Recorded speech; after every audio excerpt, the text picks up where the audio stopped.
Alright, and we are live! Hey, what's up, heroes? My name is Hero Girl. I'm your friendly local neighborhood hero tuber. I'm here to let you know that if I can do it, so can you. Today, we're here with another attempt on Palace of the Dead solo. I've went ahead and I've modified the overlay. So now YouTube has its own little bubble.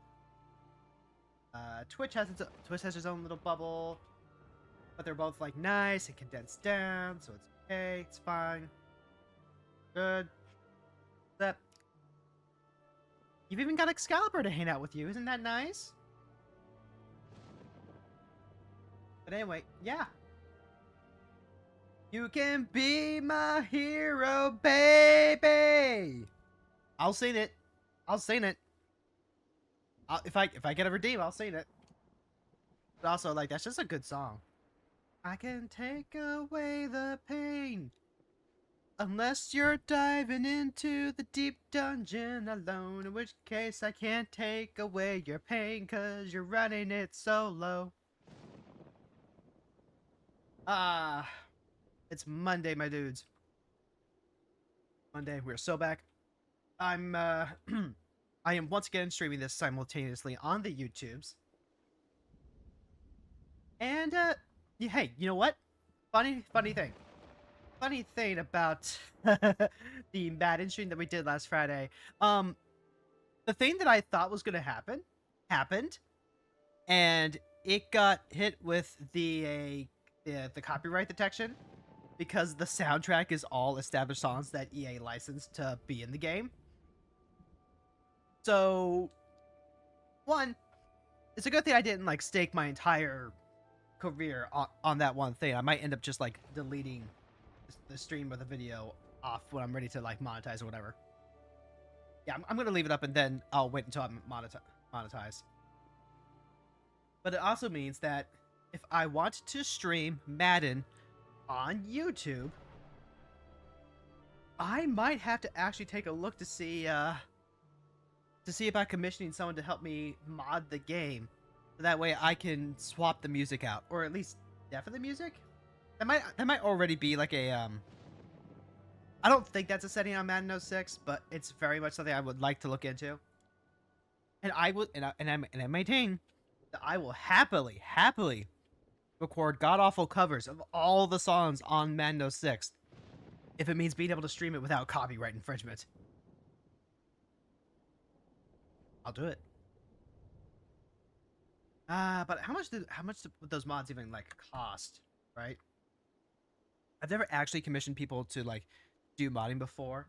I think I know a couple of people I can try asking around for like just more information and stuff, but I'll need to actually have that settled. It's fine though. So, yep, you are, like I said, today we're going to be going into Palace of the Dead again. Last time I think we made it to floor 34, 35. Might have even been 36 before we died. And we died because we unfortunately stepped on a lure trap. But it also just like took a while. So today I'm going to be a little more confident.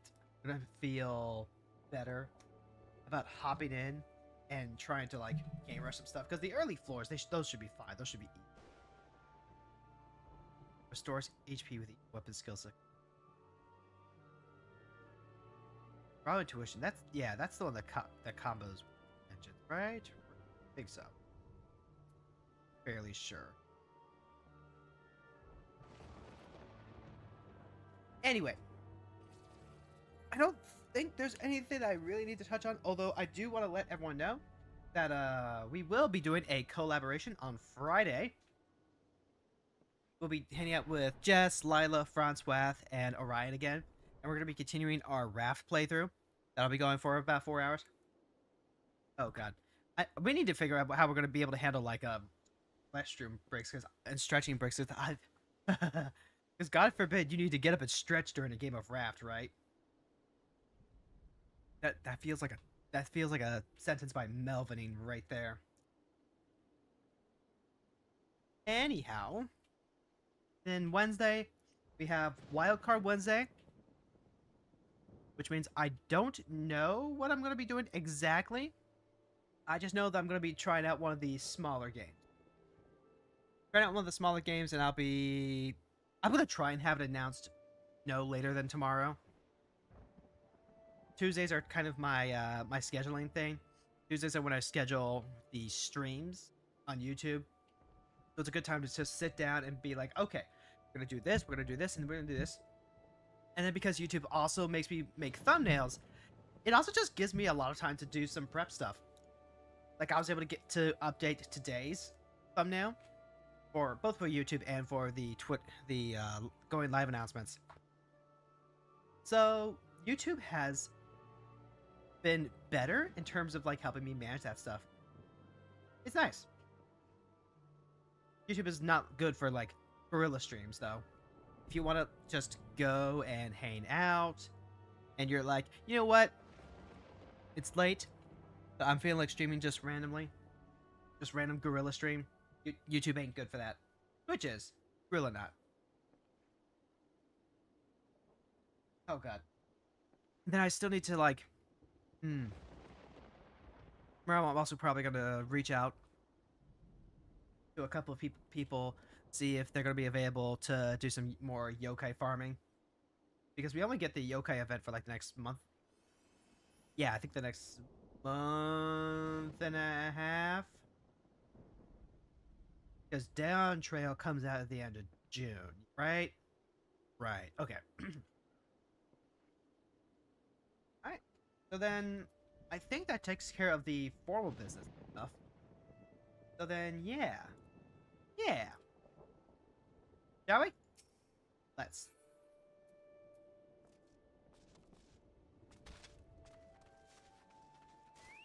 Alright, here we go.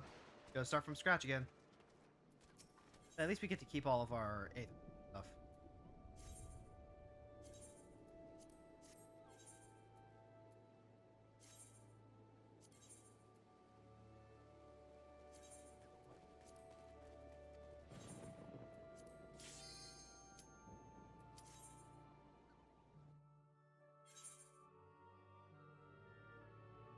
It's honestly gonna be fine if I don't.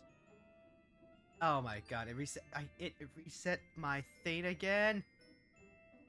Palm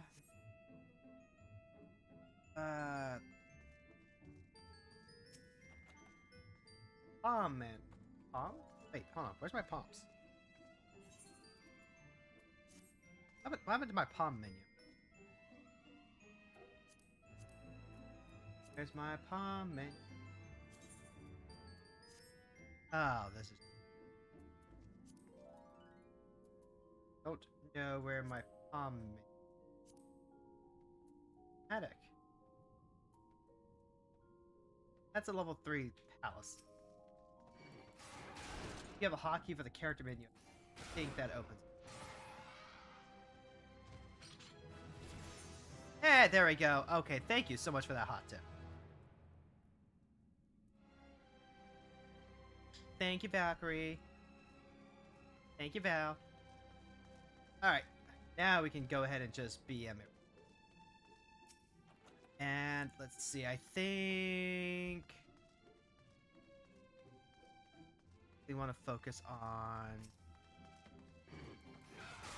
able to get all the palms early on, because we're not going to have the time otherwise. Like, going.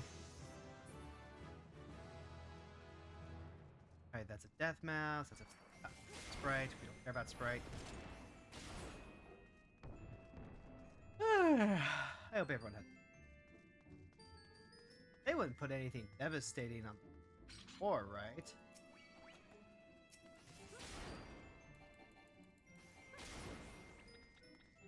Okay. Run, run, run. I forgot to look up what the what some of the symbols mean. Whoops, that's my bad. That's fine. This is a talk show now. We're in talk show mode.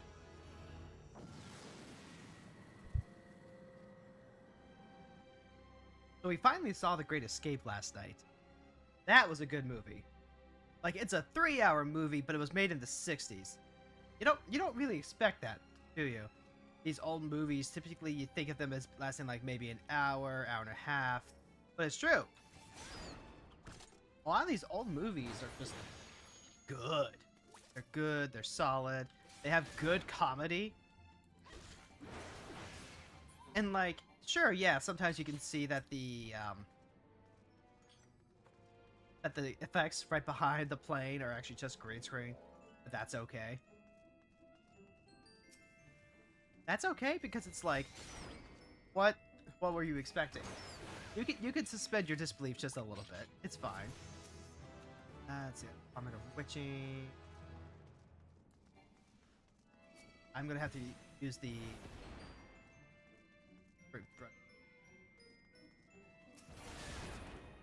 Die, you. I really want to watch more of those old movies. I really do. There's a bunch of comedy movies that inspired things like The Road to El Dorado that I really want to watch. There was a movie I saw that had a... It was one of the weirdly sapphic scenes I had ever seen. It's just two women slapping each other. But the sapphic energy in it was fucking amazing. I need to find out what movie it's from. Wishing... Alright, beat me up, Scotty.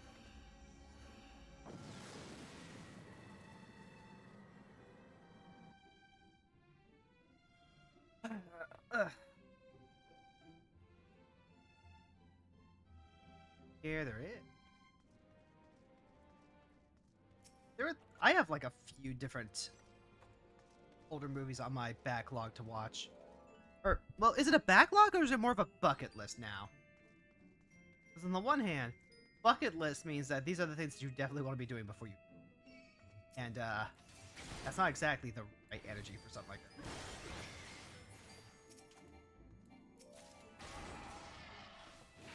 Oh, there's the copper. Dude, if Aether Pool remains unchanged... Oh, wait. Yeah, the keys... Go ahead and scout the other room.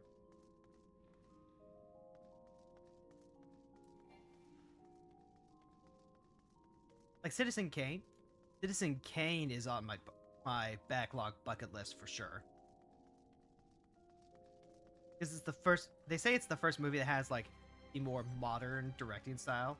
The start of modern filmography. And I think that's pretty great. Why? Why do I want to watch Citizen Kane? Because it's like history. I am really, really into film history right now. Or at least I have been for the past several years. Because you know, books are really good. I like good stories. I love anime and manga and all that great stuff. But I feel like movies are some of the most pop culturally influential media that we have. Oh, it's a lost copy.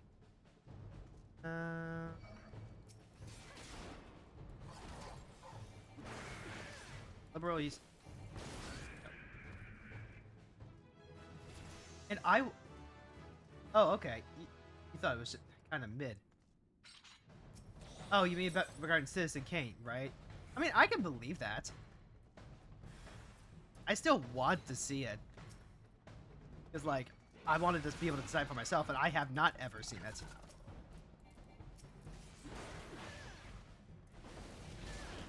But the more I watch old movies, the more I'm like, yeah, I want to give these a chance.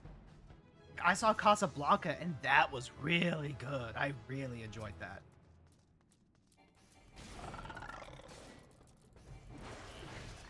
Like, it's just got some really, really good character drama. With regards to, God, the owner of the bar and his ex. You get to find out the context behind a lot of the quotable lines. Things like, here's looking at you, kid, we'll always have France. Stuff like that.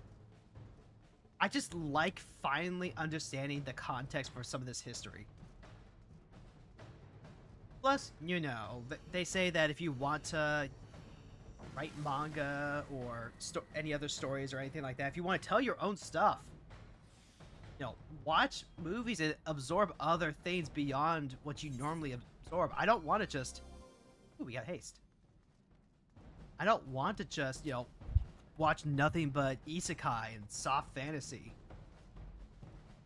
I want enrichment. I want to challenge myself. Sure, there are some movies where I'm like, I'm not really feeling that. And, you know, I might be a little reluctant. But by the time I'm done with the movie, I'm usually glad that I was happy to see it. Like, no joke, when my husband decided to pick the Fast and the Furious, I was feeling like, I don't know if I'm really in the mood to watch that movie. Not sure if I'm gonna, like, really enjoy it as much as I want to. But I still sat down to watch it to give it a try. And ooh, that one was a surprise for me. I was really surprised with the development between Vin Diesel and the FBI agent. Oh, there's a chest over there.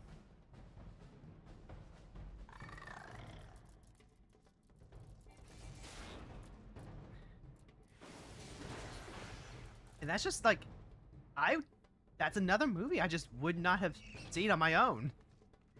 So it's helping that I have 2 other people to help pick these movies for me. Aether. Alright, I got to pick a fight with this guy so I can get out.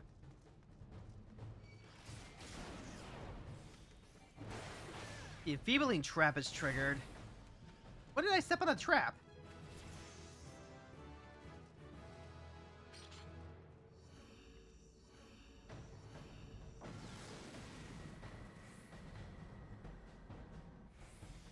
Like you with the Need for Speed movie, but that has significance for other reasons.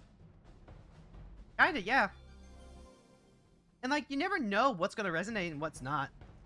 Like, there are good movies that just don't do it for me sometimes.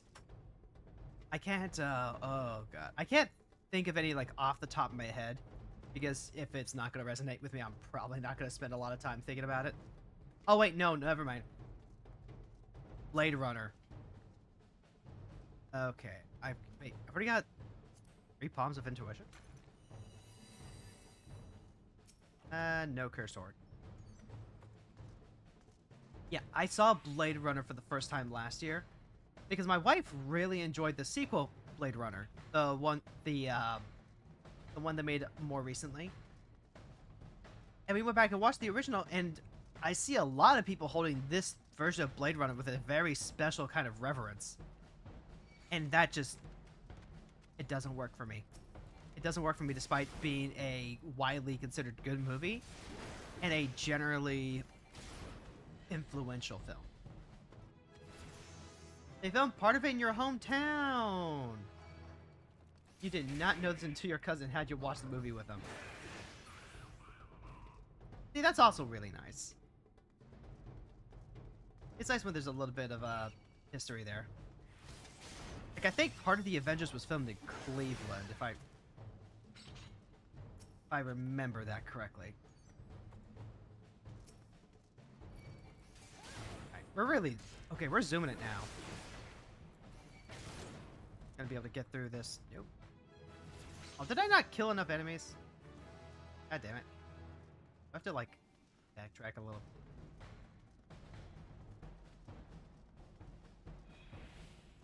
Let's say...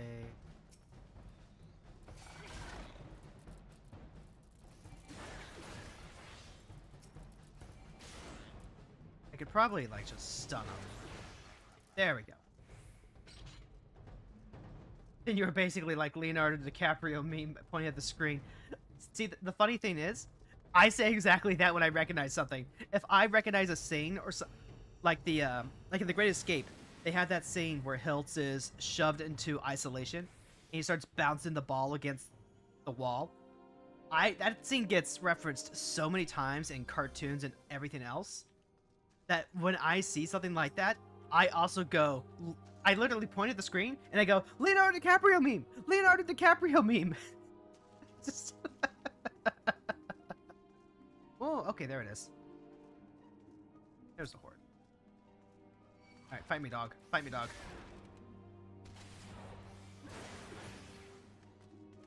Alright, here's hoping there's no traps. No traps, no traps.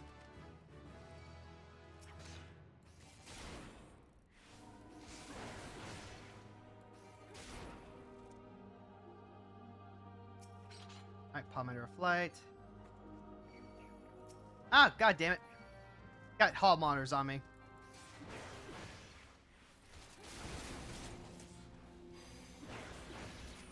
And they're punching good. Fortunately, level up gives me a free heal.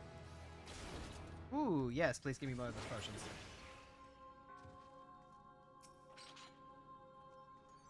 Then I got... That's one curse horde. Ah, it's just tough. Phoenix down. Okay.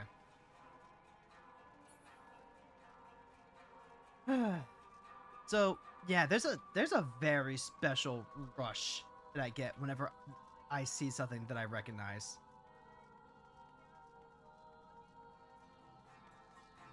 Alright, so there's the safety thing right over there. Already got the...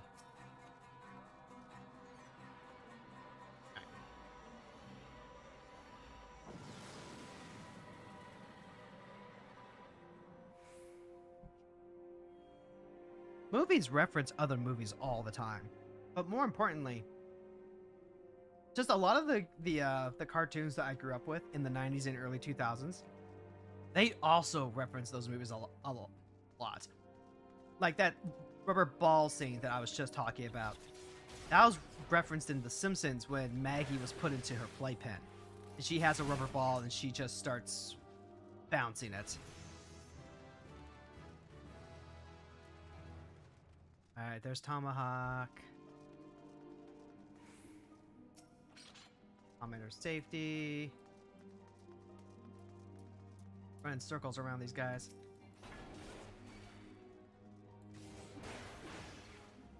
Oh god, I'm trying to think. There was also, Rugrats had a very, very good Great Escape episode. And that was the premise of the whole 15-minute portion.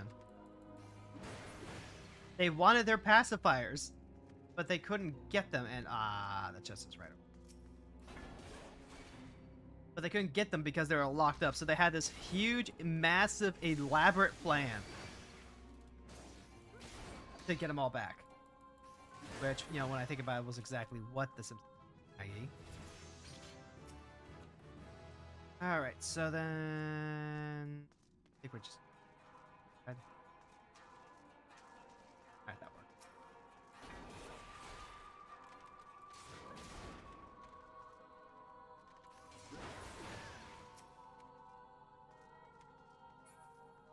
There... And also, like, the terminology they use in that movie, The Great Escape, it was a lot of fun. Because a lot of the lingo they use in that movie was really reminiscent of heist movies. Which, hey, I've been watching more heist movies lately because my wife is really into heist movies. One of the first movies that she shared with me was The Sting.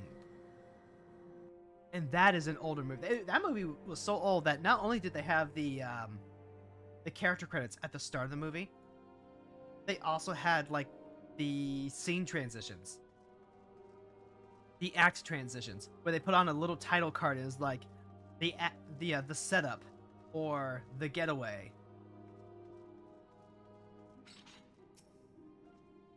We've already got Pomander strength. That's fine. This is why if most of these are gonna be like strength and steel. In fact, let me go ahead and pop steel, just so I can start cruising through these a little harder. I would never have seen the Sting. I didn't even know the Sting was a thing until my wife shared it with me. And you know what happened? About a year after we saw the Sting, when we had a chance to finally move in together, we started watching The Great Pretender. an anime that is almost entirely based on The Sting, where there are a couple of different capers. And having the foreknowledge of having seen The Sting made me love The Great Pretender so much more. Oh, you've seen The Sting, Val.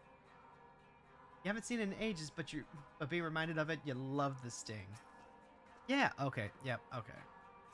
That's like double strength bomb. Yeah, it was a really, really good movie. And a lot of the heist movies are built around that sort of deception play. Alright, Palmetto Steel.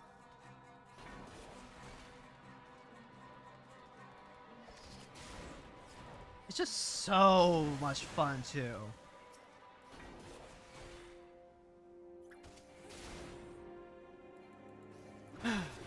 If you love The Sting, watch The Great Pretender. It's on Netflix. They do a great dub job where they even have the dub actors speaking in different languages because it's kind of like an international scam type thing. And they pull a lot of the same tricks too. Oh hey, it's this guy. We're on floor 10 already. Damn. Yeah, I think we're all right then.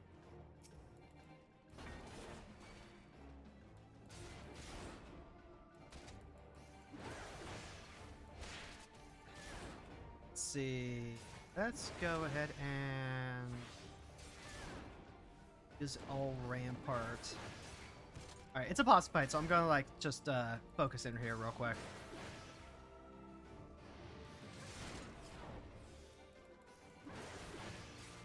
But hey, this is like way, way faster than what we did last time. Last time we took like almost the entire hour.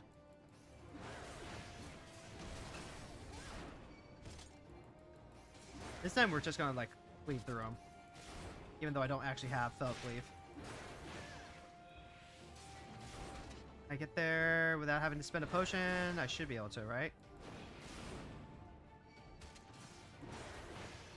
Man, this is just like Hades, except with like a lot less bisexual bait.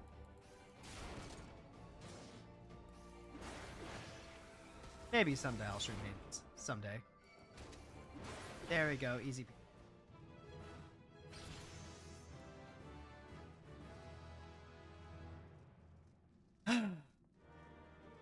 Also, another thing for the Great Pretenders, they actually play the Queen song during the end credits. It's fantastic.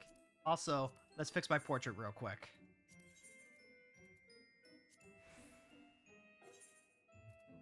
What was it that me? Was it just like my wristband? Oh, can I just get it down? I guess I'm just stuck like this. Don't get to have my nice portrait. Thanks. Thank you.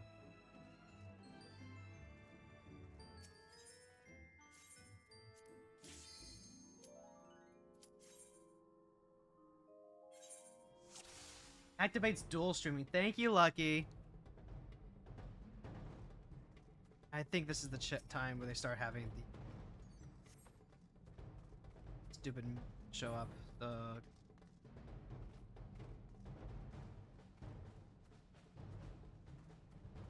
Oh god. I'm trying to think of like other older movies that I'd seen. Off the top of my head, I don't think I can think of them. But just, I want to see more. More classic films.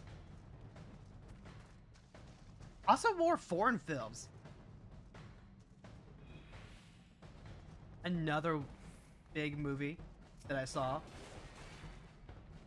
All fantasies are final.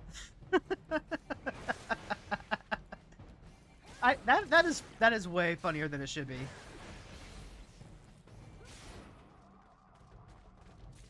But no, foreign films. Watch foreign films too. Like, you have not lived until you've seen either Bahubali and or RRR, Roar, Rise, Revolt. Like, that is good cinema. You might, if you've heard of Bollywood before, this is in that park. Apparently, the differences in Indian cinema really comes down to the location that it's shot at, plus the language that it's shot in. Like, there are multitudes of Indian languages, and they're all shot in different versions of Indian, which I find fascinating. You've seen The Dreamers and Amen Lee. I have not. I don't think I've actually heard of that one. We can refresh our Pomander Steel. That's pretty good. And also burn our Pomander Strength.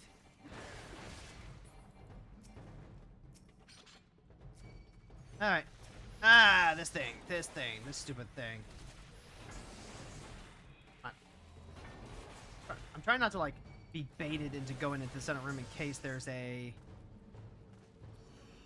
trap there. But oh my god, Bahubali and Triple R, it feels like watching a comic book. Is what probably the best way I can articulate what it makes me feel.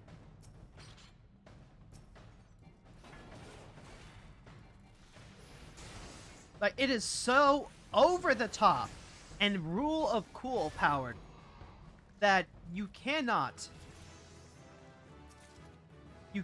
compare it to, like, most things that even Hollywood does. Well, except for maybe, like, Mask of Zorro. But oh my god, there's a scene where it activates Snyder-esque bullet time.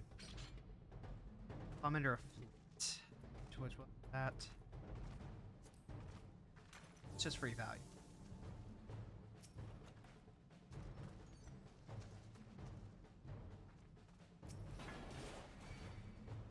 The key.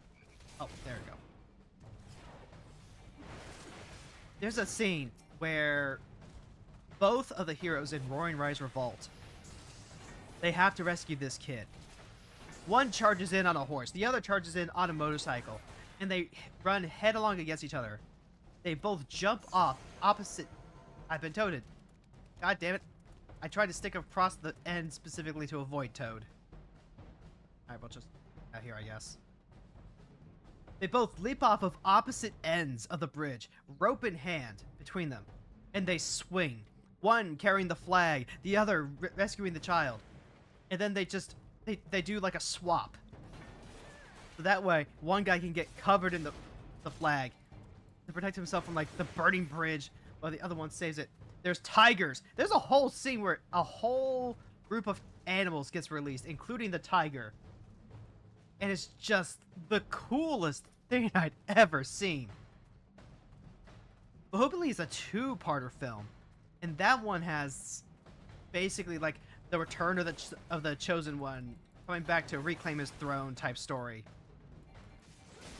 It basically feels like The Lion King, but somehow way cooler. Wait, hold on. Where was the Karen again? Right over there? There we go. Oh, sprint penalty, unable to sprint. Okay, that was for the floor. Both of these movies are also on Netflix, by the way. So, like, they're really, really good.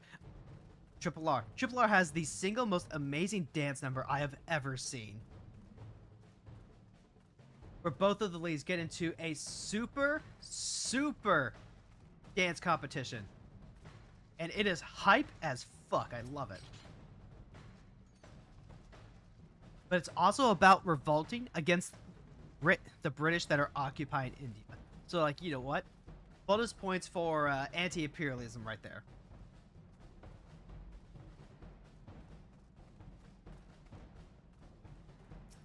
It just... There's a feeling of, like, living mythology that you get watching these films. Like, you know how, whenever you read these old stories, or people are telling you about these old stories, they're always talking about how cool all this stuff is, and then you try and read one of those books, and because it was written in a different time, in a different culture, it feels like some of the driest stuff ever. Oh, That just was a trap. Thank you for that. Bahubali and Triple R feel like the what these things are supposed to be. They deliver on the hype.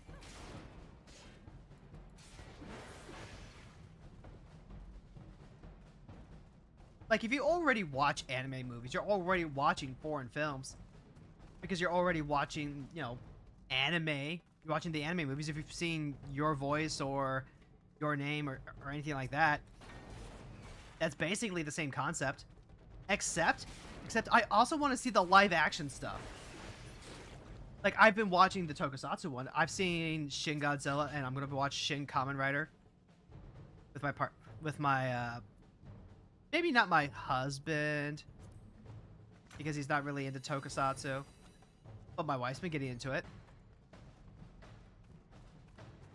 Your Name, you gotta crack that open that Blu-ray. Do it! Do it! It's a great movie because that really speaks to the long distance relationship culture that we have right now. Like, it speaks to loneliness, speaks to long distance relationships, and it does so while still technically kind of being not necessarily like as well fleshed as what it might be otherwise, if that makes sense. Like, there was a whole video essay I saw on Your Name that went into, well, this is a good movie, but it shouldn't be because, you know, it has these specific script problems, and it has, you know, these problems with the main character, Palmater Fortune.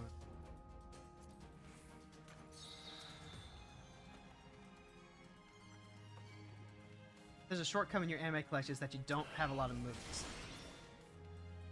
Get more of those movies, man. I also just want to see some of the I want to see some of the other classic stuff, like the samurai films that inspired George Lucas.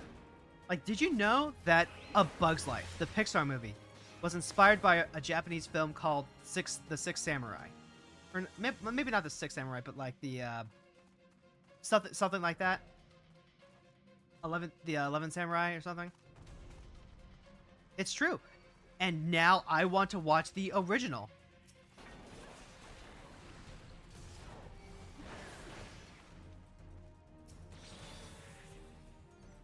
Okay, there we go. Sweat.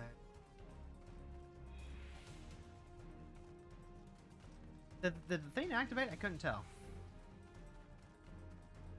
Couldn't actually tell if it activated or not. It did. Okay, that's good.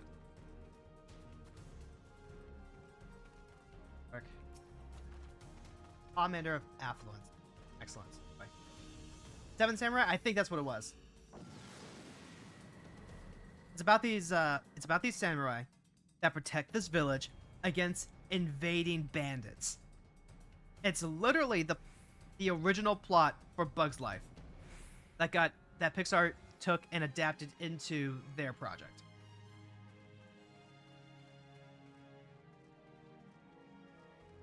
I remember back in high school when I got to see some of the sillier Japanese movies too. There was one about this gothic Lolita character and her having to basically grow up, I think.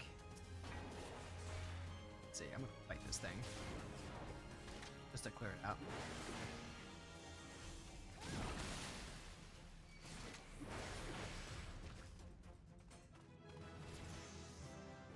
Oh, there it is. Affluence. We could probably clear this guy out. That'll be enough, I think. When I was going to the conventions way back before COVID and all that hit, there were these panels that showed these, very silly premise movie from Japan, and I remember one of them was Zombie Toilet. It was either Zombie Toilet or Zombie Ass or something like that. And it was a very silly premise, but those movies could be fantastic. The Karen is still not. Do I have to like kill everything in the key room? Maybe. Is that it?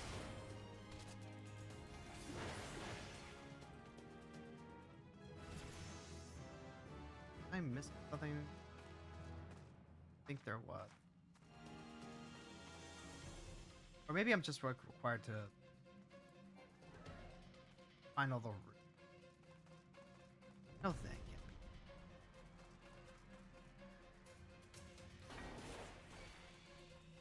Oh well.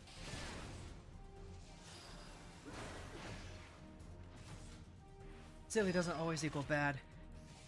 Yeah, exactly, exactly. But even if but even like just kind of generally. Wasn't Nosferatu like originally a European film? I feel like it wasn't. Oh, that's a chest. I want that chest. See if I can get that chest.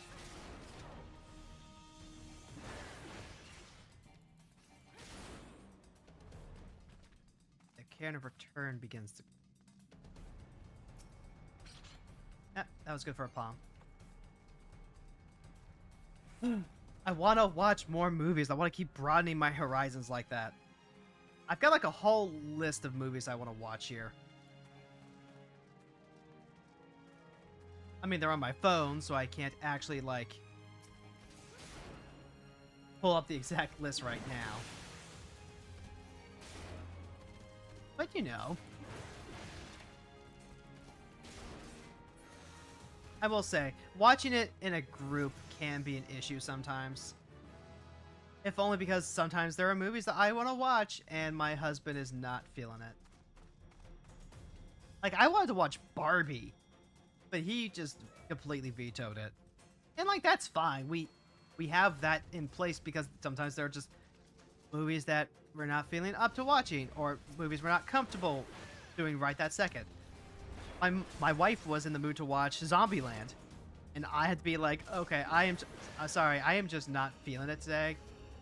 I was feeling a little sick, and I didn't want to handle that level of comedy gore, even though I love Zombieland. Zombieland's still a great movie. I saw it a couple of years ago for Halloween. Ooh, the Cursed Horde is calling me. Did you know we get an achievement if we get so many hordes? We find so many hordes without actually having to use a palm for it. Get an achievement.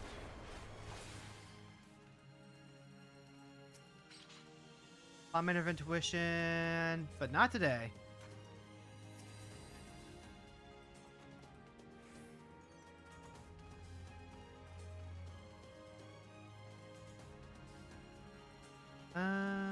Let's see. That's the Karen. I want that horde. Horde has like good loot. There's the horde. And sometimes there are just movies that are too hard to handle after a rough day, or touch on personal experiences that we just want a table for later, and that's okay. But I really wanted to watch Barbie. There's the Can of Return. There's another coffer over there. I haven't gotten any Palms of Lust or Rage yet.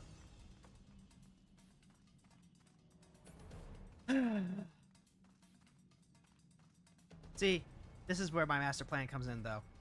Because what I'm going to do is pretty soon, I'm going to go ahead and start doing community nights in my server. What those community nights are going to cover, I'm not sure just yet, but I've got some ideas. I want to watch Konosuba. I know I want to watch Konosuba.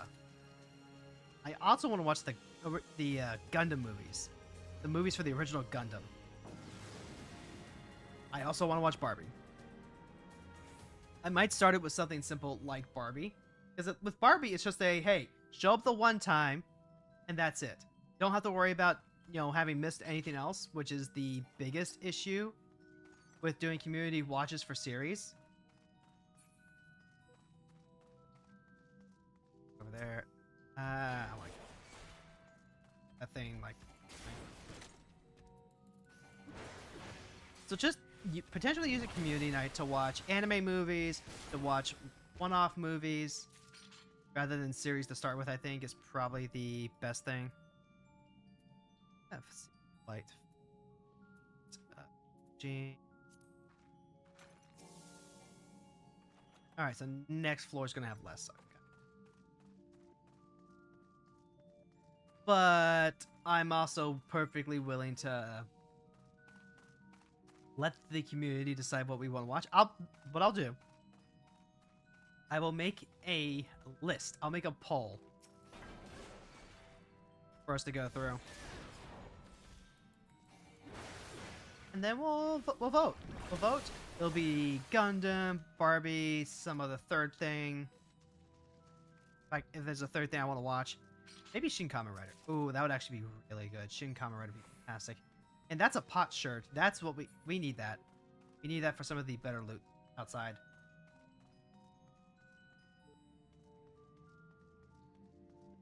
Yeah, that sounds fantastic. I just once again need to figure out some time. Maybe like on the third weekend of a month.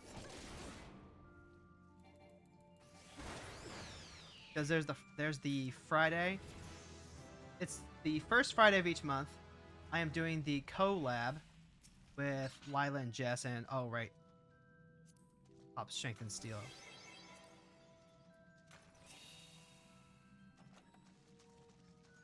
All right, boogie on out of here. Yeah, doing it on weekend. Maybe like a Saturday night. I think a Saturday night is probably the best. Yeah, I think that's the best. Okay, hold on. Do I have to? The camera's right there. Silly hero girl. You silly goober.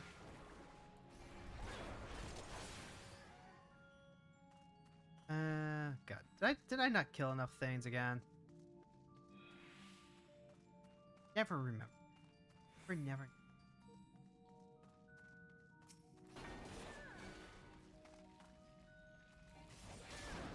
Note to self: look up what the spawn condition was.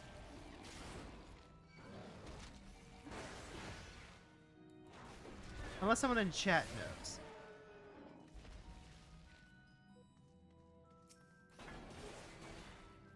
Again. He's back again, and we got the Cobra coming.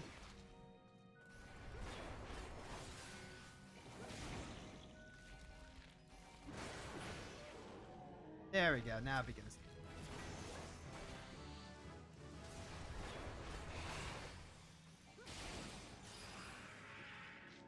All right, wrap.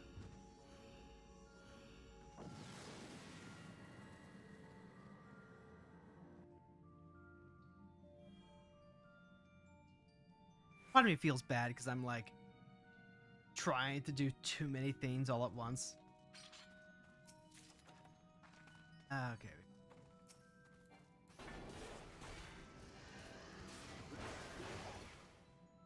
The wood remembers. Hey guys, the wood remembers.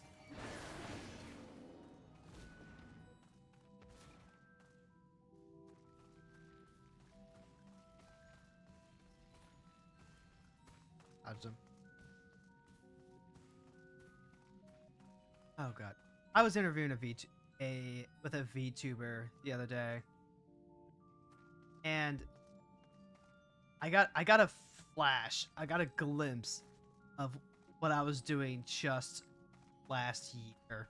Taking on really big projects and trying to make bigger and grander than they had to be. That was a nice little reminder that work-life balance makes life so much easier, makes things so much less stressful.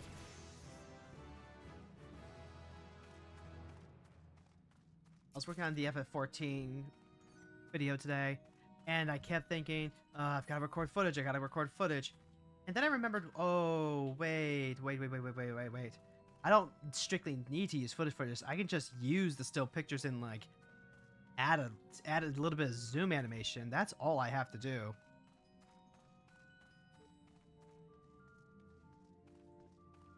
There we go. There's the camera.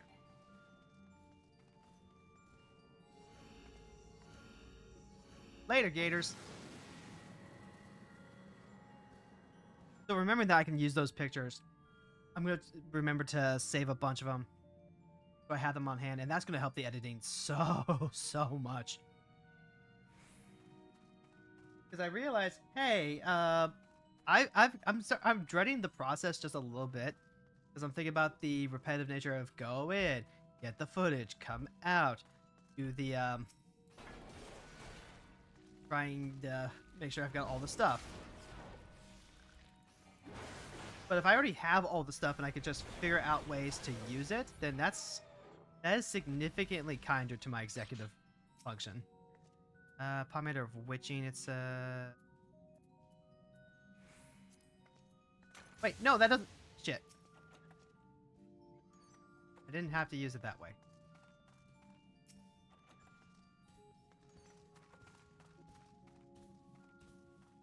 Alright.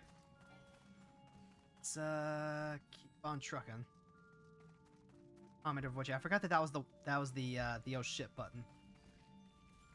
Pomander of Witching. Right there, it's the purple. Alright, we've got Bob coming up. Bill? Yep, Bill's coming up. We gotta whack Bill.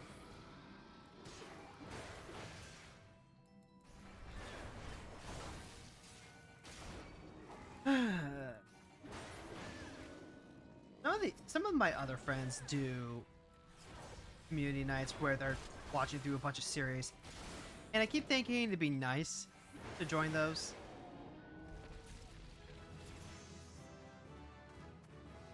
But then they're already like really decently far into a series, and I would just be lost.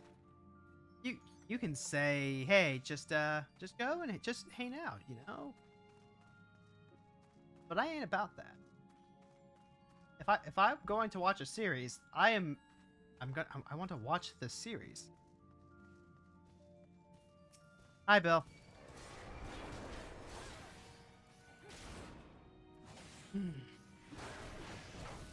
And when you put too much on your plate, project-wise, it gets even harder to try and schedule fun stuff like that.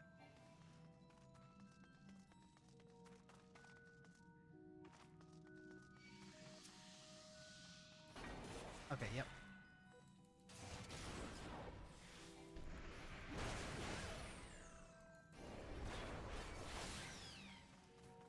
There's a... Oh, mother hecker. Oh, get out of there. Oh, we're already on floor 19.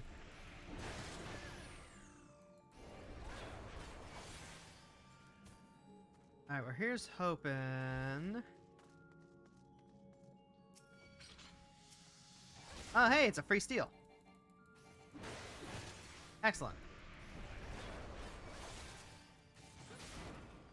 Alright, so...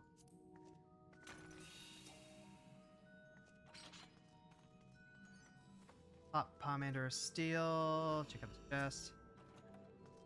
Pomander Strength. Alright. Boss time. See, we're a champion. We're doing this great now. It's the Spurge. Okay. Not the Hydra. That's the important thing. The Hydra is going to be a toughie. Oh, this guy hits hard. I have to actually pay attention and, like, use my mitigation here.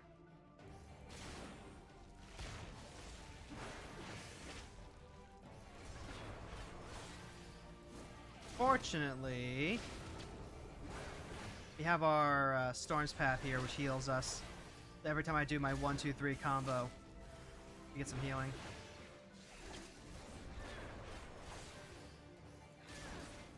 Alright. Got bees. I don't like bees.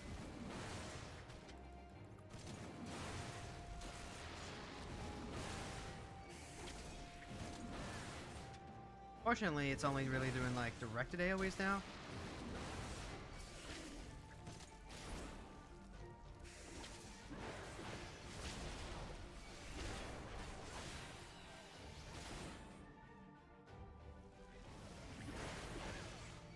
Now I've got a way to buff my healing. Like, we're fine.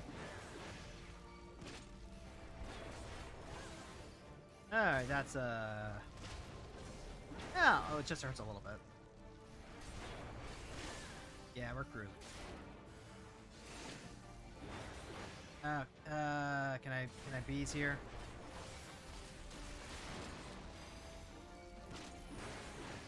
I think I can. I think I can. I think I can.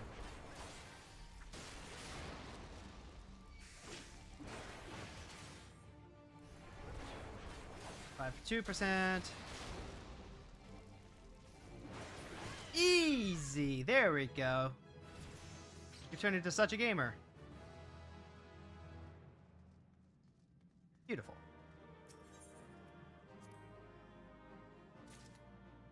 Just to give you an idea of like what my weekly schedule is. I've got stream Monday, Wednesday, Friday, right? But before Monday, but every day, Monday through Thursday, I'm working on video editing for like an hour. Assuming I'm able to get up on time. Assuming that I don't get distracted by like Discord or Twitter or anything like that.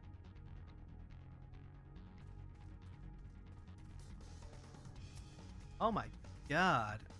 First site.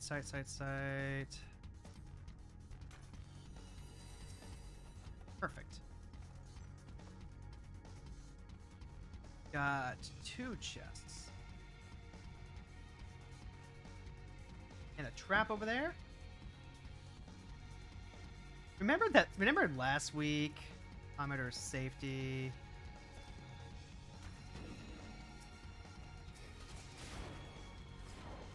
We're good.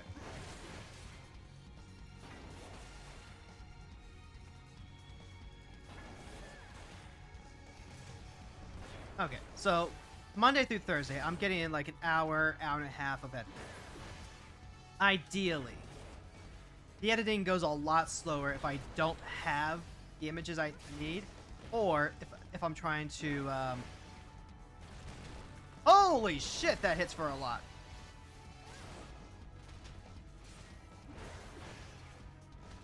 Holy cow.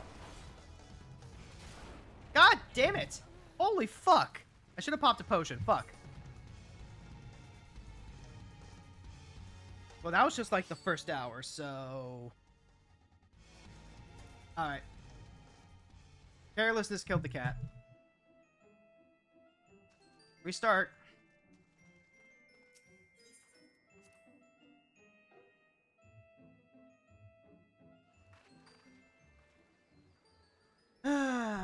Okay. Get anything fun?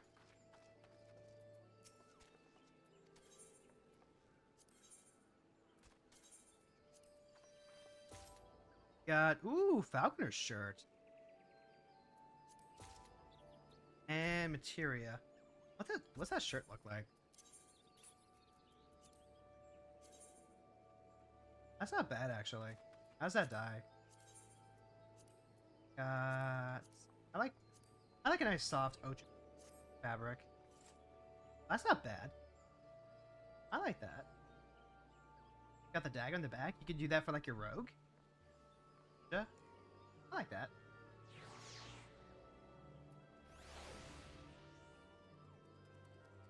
Hold on, do I like that better in Ochu, or do I like that better in Hunter? Oh, definitely Ochu, definitely Ochu. Let me dye that real quick. Don't.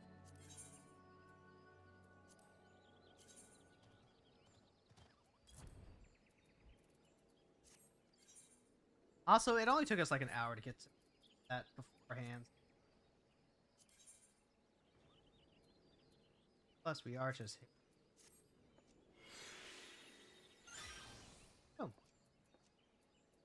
I'm gonna stick it into...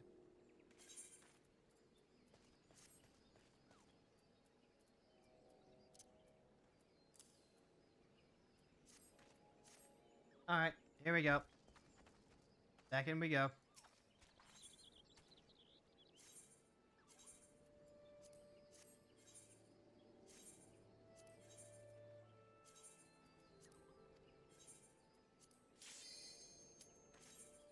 Would like to watch Northern Lion play this.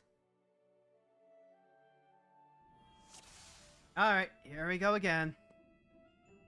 Oh, I forgot to fix my portrait. God damn it. Alright. That's just like the gamer experience. You mind your own business. You hopping along. Forget that you don't have your range attacks, so you have to go back and finish the sprite off. Also, before I hop on to like... Okay, after I beat the first boss and go to the second set, I'm gonna look up the unlock conditions for a room. I am like fairly certain it's just kill all the enemies in the key room, but I can't actually be sure.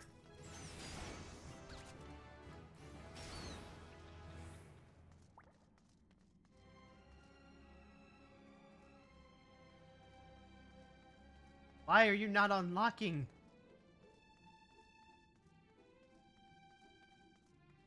Oh wait, oh, there's another over here.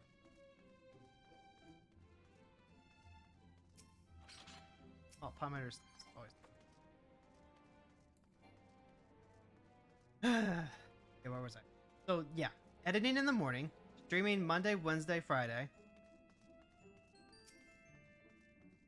Then, Tuesday is really busy. Monday night I do my grocery shopping. So right after stream, it's like an hour or so to de-stim from streaming. Not active. What am I missing?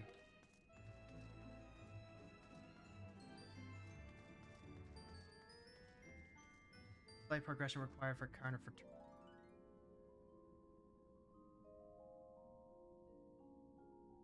can.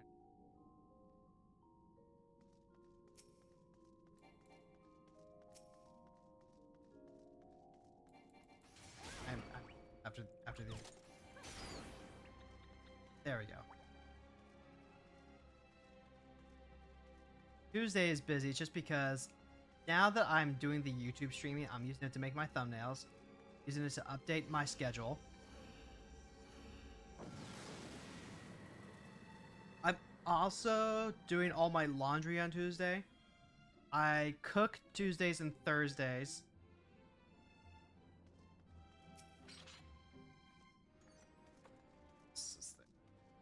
Tuesday is also Eureka Day. Now, it's for fun. So I don't really like get too down on it. But it's a scheduled thing that I do each week, so it carries the obligation that is not necessarily kind to executive function.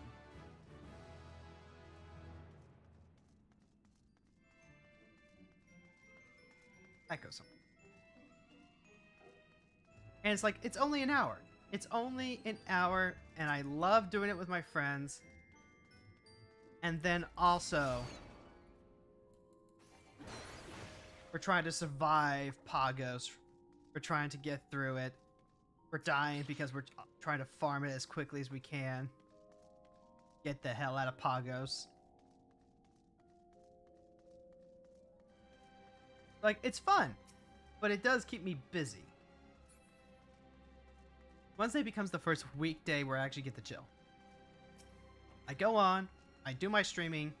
Afterwards, I get wife time.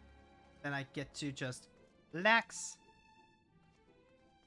Sometimes I'll do some reading. Try. I don't figure out what this unlock condition is.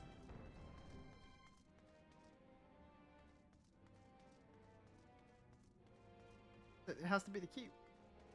What to do with the key?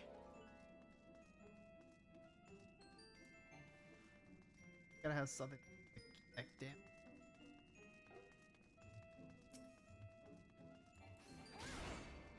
Fight me. Fight me. That activate it? No, it doesn't. Why am I suddenly having so much trouble activating? It might just require. Wait, hold on. The thing changed color. It might just require to like.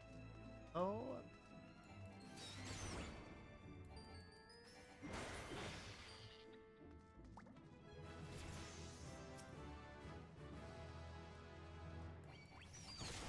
Is that it? Yep. Okay, there we go.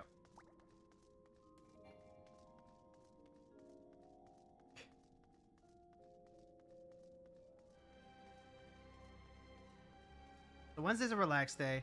Thursday is also a cooking day. But it's the day that I just have the most uninterrupted workflow time. So I tried to work on a few different things. Still super love the glam. Thank you, Val. Thank you. I worked so hard on it trying to like find some stuff that works, and I love it. I just love Unga Bunga warrior armor. I think in terms of like the things that look the best, I still prefer just wearing the augmented. I still prefer just the augmented fighter's outfit by itself alone. But I really, really wanted to have a nice looking glam for the Palace of the Dead challenge run. It was really going to be the Garo helmet. I thought the Garo helmet looked fantastic. But then I was cruising around the PvP equipment, and I saw the helmet of Halone, and I was like, yes! Yes, that! I also spent some time trying to pick out an axe before I remembered, oh wait, House of the Dead gives me an axe. Okay. Oops. Got a rat and a bat.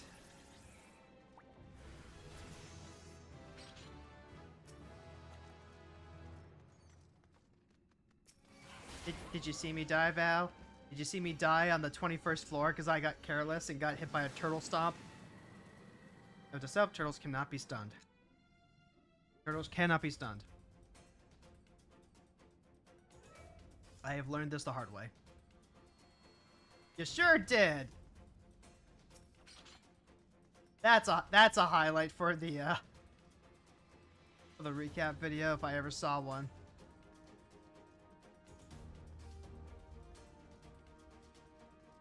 I'll be happy just to clear the first 5 on my own. Alright. Augmenter of Strength.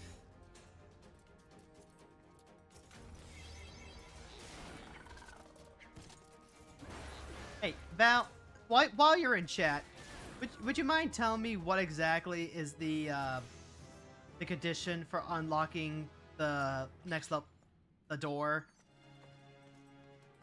Because I can't seem to figure it out.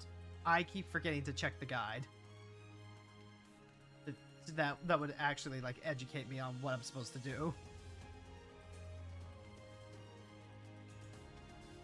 It's a random number of enemies that you have to kill. Okay.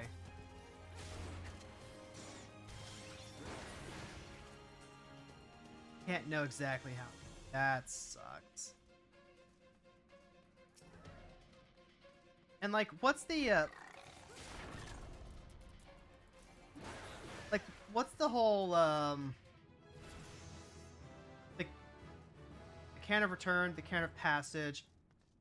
The key is the Cairn of Passage, right? I'm not crazy about that. Key means door for the next floor.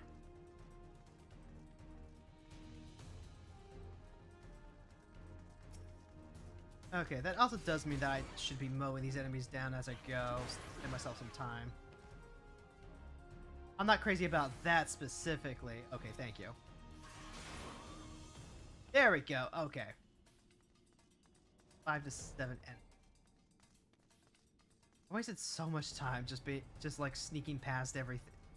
thing and being like, why isn't it activated? Why isn't it activated? Why isn't it activated?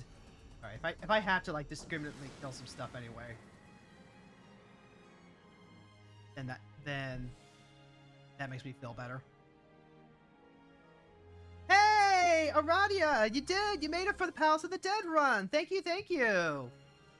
We are on our, well, second attempt today, third attempt overall, because I got stomped by a turtle, and I didn't realize that turtles had to be run away from. You can't just try and stun them. But like, hey, I'm already playing this a lot faster than I did the first week. That's pretty great. Alright. Bat wants to fight. Fight me, Bat. Fight me. I miss Tomahawk. I only think about her, chat. I only think about her. And her is Tomahawk. Thank you. Aw, Aether Pole remains unchanged. Hey, I've got Defiance. It's okay. We learned. We moved on. Yep, we sure did. Because the game's a goddamn rogue. Like, I'm basically playing this like a roguelite. Because I'm trying to go for the Necromancer title. If I die even once, I will reset. But hey, I got a cool shirt out of it.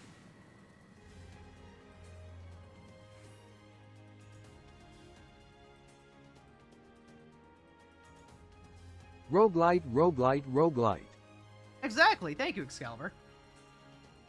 Oh, we got everyone showing up today. Val's hanging out in chat. Francois is stopping by. Arati is here. Like, we got everything. God.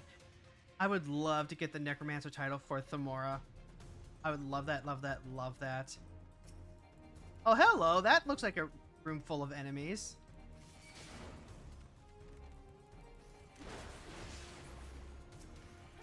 In fact, that is a room full of enemies. With like 3... Holy shit! 4 chests?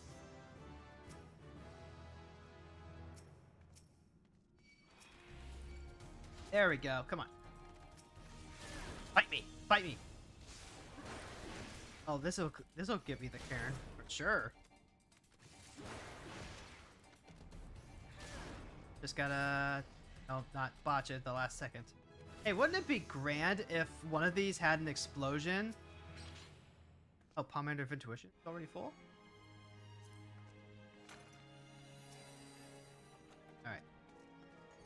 Alright. There's no horde here. You have no horde here.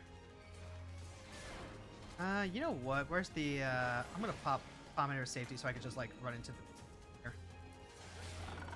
Rush Renown's video on their solo run made you realize that you need to pick up Red Mage.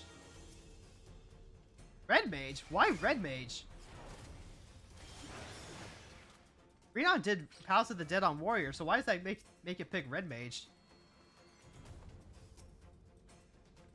No more Intuition. Go to...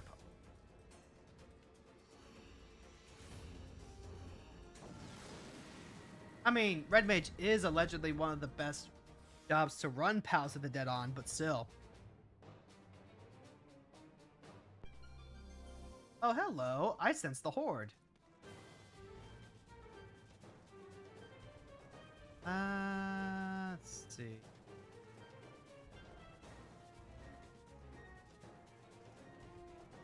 Where is the horde? The horde is right up there. Excellent. Tomahawk is what, level 50? Red Mage was one of the classes they suggested. Ah. Wait, you don't have Red Mage yet?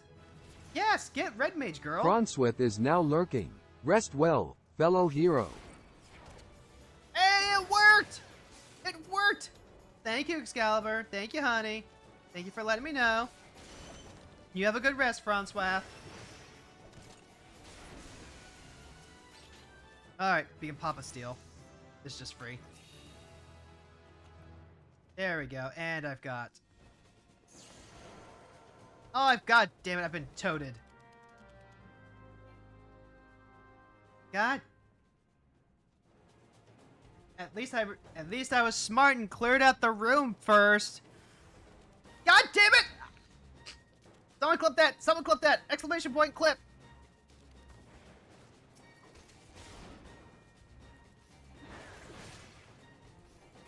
There we go. No more tempting fate.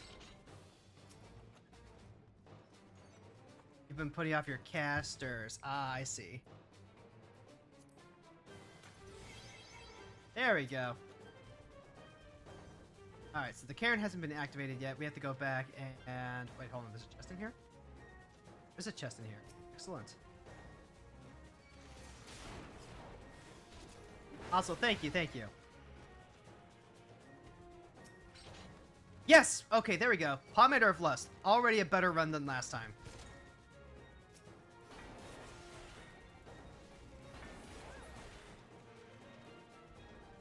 Also, we can tomahawk things to death now that we have Pomander strength up. That's pretty great.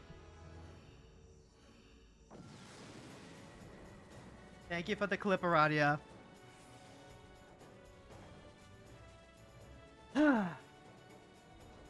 Notably, I'm not necessarily doing this challenge until I get Necromancer. I'm doing it until Modern Horizons comes out on Arena, since this is currently taking the place of Magic Monday.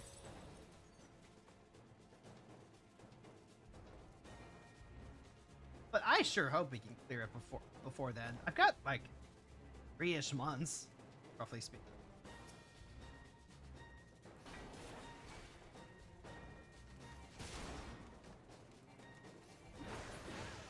Let's see. Oh, there's the coffer right there.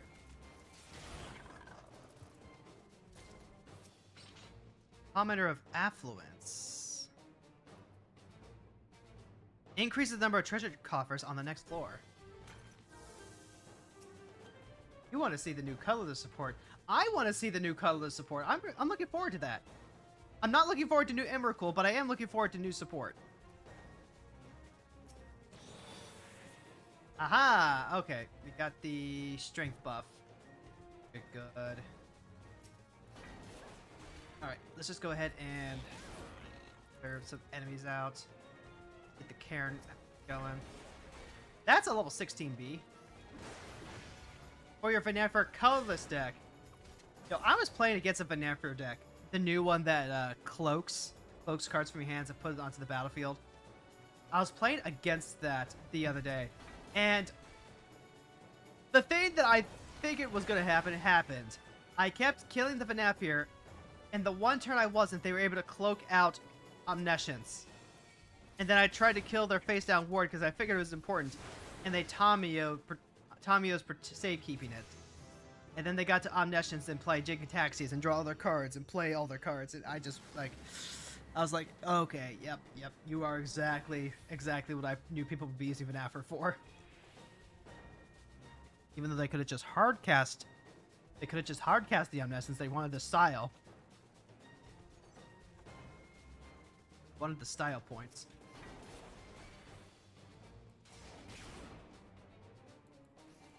Modern Horizons looking good. Bloomburrow's looking good. Amy the Amazonian, the YouTuber that I follow because she makes brawl videos. Oh hey, it was a trap. Ow. Oh, that's Phoenix down. Okay.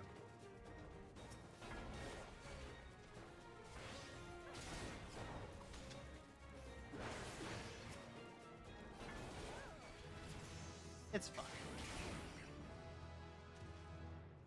I'm still having fun playing Magic, just doing it in my off time. Plus, I am going to make my own video about being able to do Palace of the Dead. Oh, free Pomander Steel refresh. We're on floor 9 already.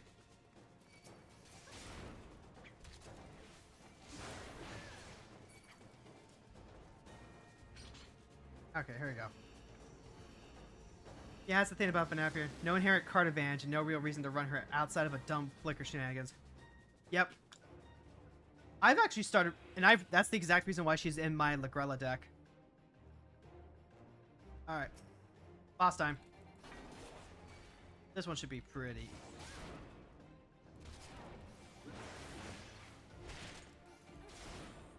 This is like the Meg of Palace of the Dead.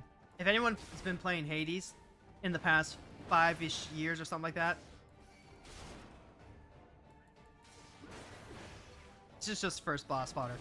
This is the one that like gives you trouble if you're not really used to doing solo content.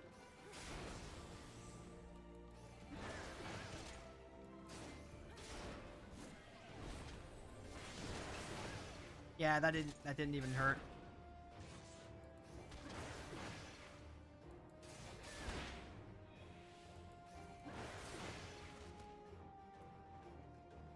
Probably should not be adjusting things mid-combat, though.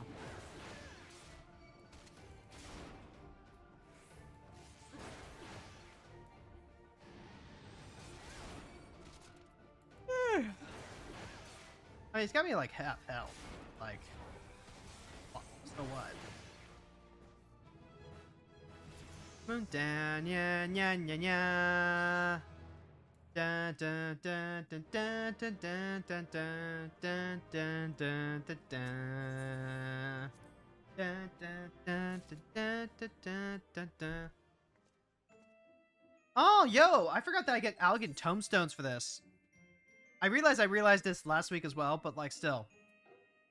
Casually getting the Elegant Tomestones means that I just kind of casually get to get my Ironworks gear at the same time. I actually just bought out my first set of Ironworks gear. Like, I bought the Ironworks weapons for Bard and Paladin when those got to level 50 because they're the best in slot for level 50. Wait, isn't this how you got some tomestones usually, like Palace? Not really. You only get 10. So that's not really enough to be effective farming or efficient farming. Usually your best source of tomestones for Poetics, which is the currency to get the endgame gear, comes from stuff doing daily roulettes. Like doing leveling, doing alliance, doing main scenario stuff. Basically the list of activities that Square Enix bribes us to do to help new players who are actually queuing it for the first time.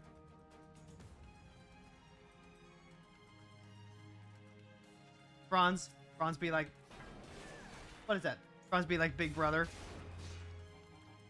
What does Big Brother emote even mean these days? Let's see what. Here.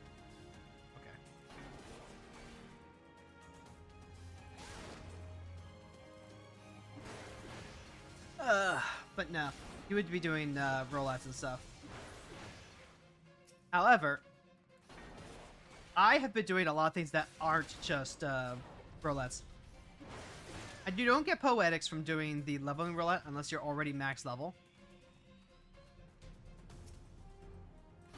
Oh my god, that's a lot of chests. Yep, that is oh my god. Was this from our intuition thing? I don't think so. I also got like plenty of high potions here, so I should probably be those a little more often.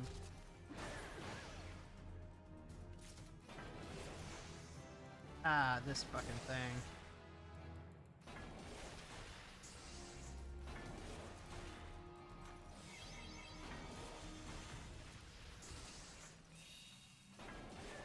So Palm Managers to speed this up. There we go, there we go, there we go.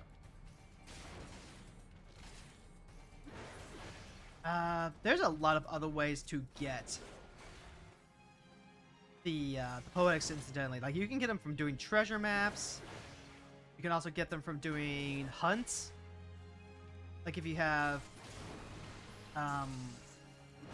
the weekly marks, you can get some Poetics doing that. I'll monitor.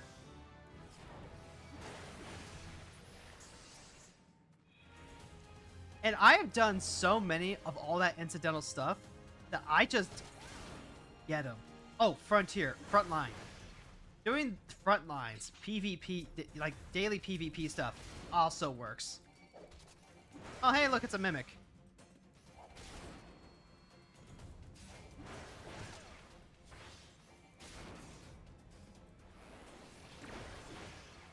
Infatuation. Alright, there's a real chest. Could you imagine chaining a mimic into a mimic?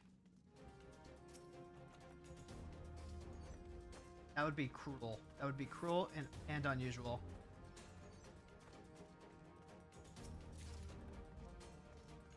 Alright, we're good. It can happen? You can actually chain mimics into mimics? Oh my god, I hate that. I hate that so much.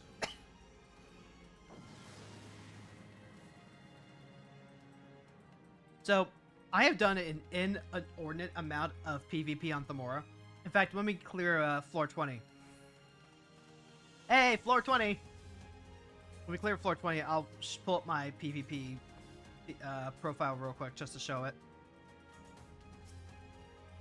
But I've already cleared the level 30 stuff with Thamora. And I do Frontier every day with Thamora. I've been doing that to level... It's how I got my Bard up to level 80. I've been using it to level the other jobs as well. And you accumulate tomestones doing that. Like, not an exorbitant amount, but definitely not insignificant either. God damn, it's another mimic? Why are there so many goddamn mimics? Ah, and I got the heckin' toady.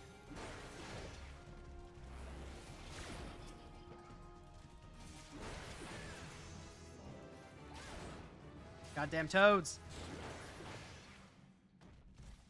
Alright,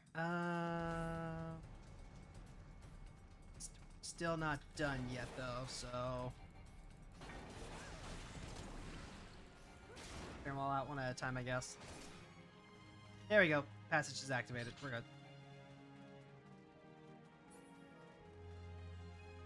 good. My Paladin's almost level 70 dubs. Not even all... And I don't even play Paladin on front lines. I think I do, like... It was just leveling roulette because I was trying to farm company seals on Adventurer in Need so I can get promoted. An ancient enhancement saps your very strength, weakening your blows. We have damage down on this floor. God damn it. Oh, there's a copper right there, and I see a toady.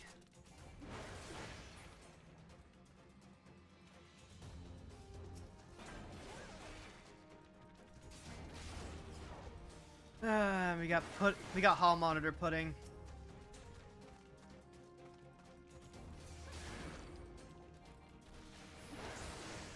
I don't like pudding. Oh, but it's activated. That's good. Use it to indicate a mildly mischievous or ominous tone. Good to know. Pomander of Fortune. You gotta be kidding me. Alright. You can clear these out. Now, how greedy is this? Alright. See, it's roguelite because the Aether Pool continues to get better. The more of these Aether Pool enhancements that we get, the stronger our armor and weapon gets. Kind of like how in Hades, you can actually, like, get all those stats and buffs. Reported for mischief.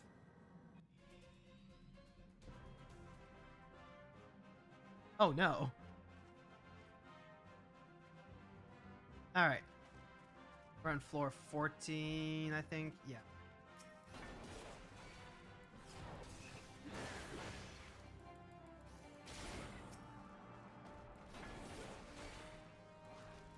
Rick and wreck and Rick and break. Stick that sword into the snake. Alright. That's Witching Orb. Come on, Karen. Where are you? More chests. Come with me, and you'll see a world of your infatuation.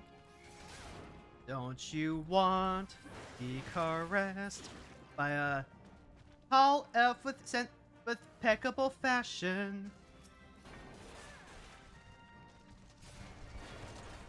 I promise I'm working on these. Pomander site.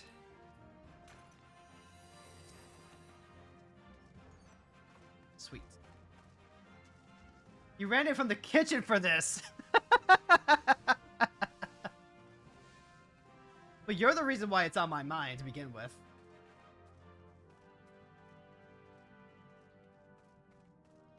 Oh, okay. So here's a question for chat.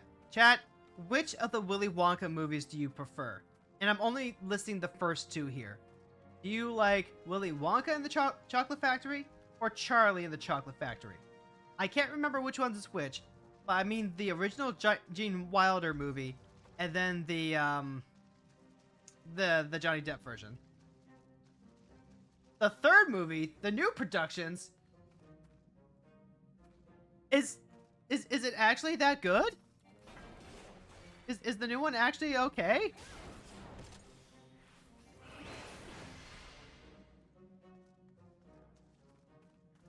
No, I want to kill more stuff. There we go, it's activated. Man, if only I could eat these cobras for a food buff. Look how close that is to the wall. That's not fair. Talking about the ones that scammed people. Which one? Wait, which ones were the ones that scammed people?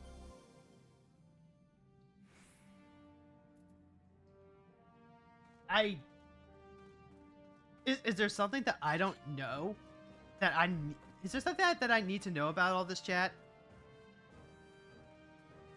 Oh hey, HP and everything is boosted. That's nice. The one that Jess and you told you about with the AI script. Ah. Oh wait, you know what's even better than that? The park. The park that someone allegedly set up with AI shit. The unknown meth lab Oompa Loompa. What? Okay, I don't remember you or Jess talking about this at all. Suspicious. Don't be suspicious.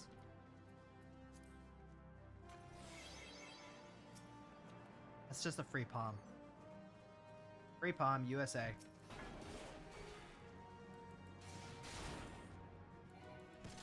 I don't know about this, Fron.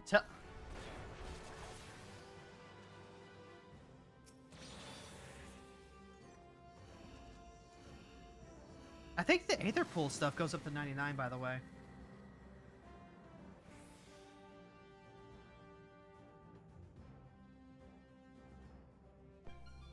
Alright, floor 16. Where's the chest? Where's the chest? Where's the chest? Tell me where the chest is. The chest! Oh, there it is. There it is. There's a pillar in the room. That's why I couldn't see. Alright, Pomander of Purity. That's what we need for getting rid of the pox, right? Watching, Fortune, Purity. Yep. Yep, okay. Some row skip hired actual actions and it just like didn't follow through anything. Okay, so that is the thing I was thinking about. That wasn't like a movie so much as that was the park experience thing that someone tried to sell.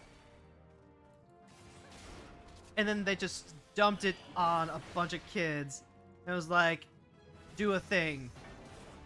And those kids tried their best to like do a thing. Yeah, kids got like one jelly bean. This was like a $40 a person event. Comment of affluence. Which one was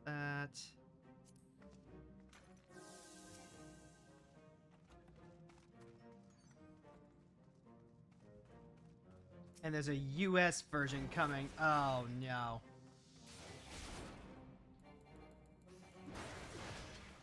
Okay, can we...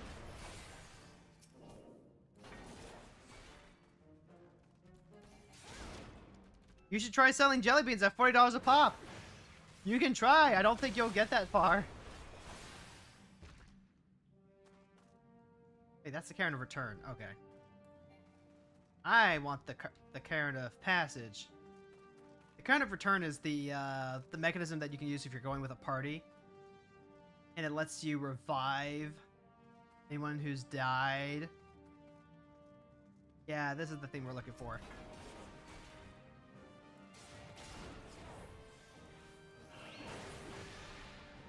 You didn't say what would be in the jelly beans. There's nothing in jelly beans. They just are.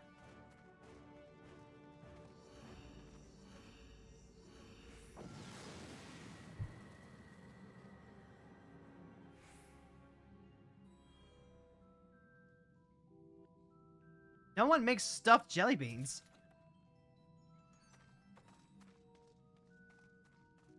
Okay, look, no one is giving the kids free drugs. Yeah, don't look. Drugs are fucking expensive. Don't waste them on kids. Like every Halloween, you get those conservatives that try and scare people, right? And they're like, "Oh, don't put drugs in the candy, or check your candy in case people try and put drugs in them." And it's like, no, cannabis and edibles and all that are fucking expensive. No one's gonna fucking give it away to your kid for free.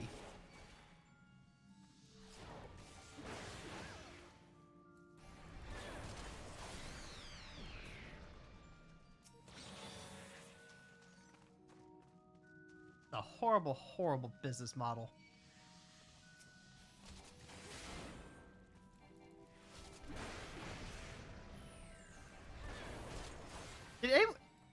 Was there ever like any actual instance of that happening? I want to say no. I want to say that was like all rumor and propaganda.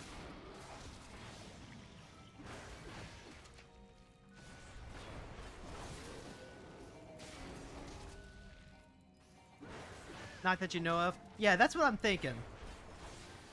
Like, that's just... Who would put razor blades into a kid's candy? Intuition is... Which...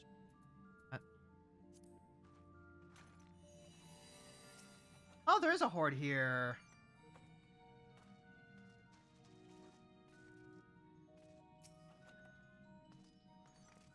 Pomander of Alteration. What was that? Affluence, switching, fortune, purity, alteration. Changes the enemy occupying a random room on the next floor into a mimic or a mandragora? What? Huh. I'm assuming the mandragoras are good. There we go. Give me that. Give me. This. The cyanide and painkillers was a real thing. That's where all this started. Final Fantasy 12 duders. Mandragoras die in one hit.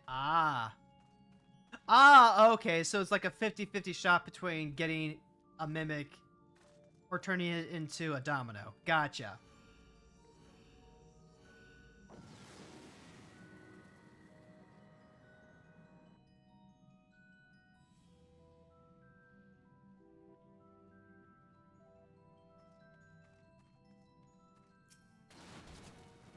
Well, I'm glad that that was in the starting room and not later on.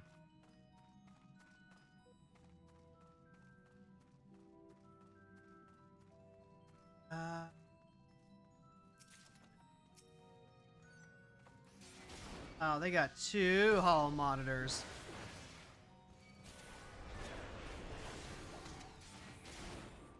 The wood remembers, chat. What do you think the wood remembers? If you were wood, what would you remember? Oh, what would you remember? I remember. I remember. I remember Ash. Ash was pretty popular in Ohio. I also remember Birch. How many other woods can you remember? Mahogany. Mahogany is a very popular one. And just it's a fun one to say. Mahogany. Mahogany. I was so disappointed that mahogany isn't like more valuable in F14, but no, that is what it is.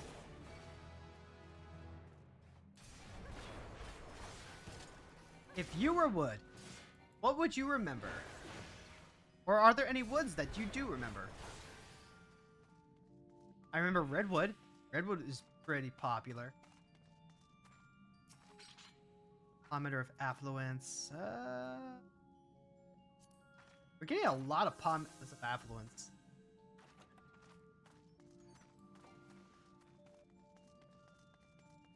Okay, the door's open.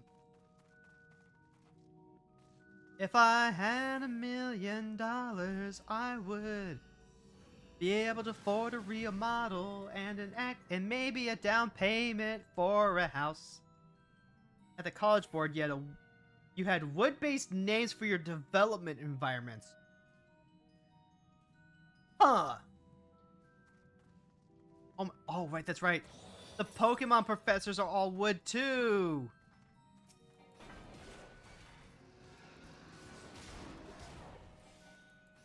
Let's see, it was oak, elm, birch. What was Gen 4? The spear shaking adventurer. Why? Why are there adventurers here and why are they fighting me? More important. Oh, I have treasure. Wait, what? Excuse me, I'm maxed out on Palms of Lust? Well, okay then. Let's take this for a spin, shall we? I have 3 Palms of... I cannot execute while under...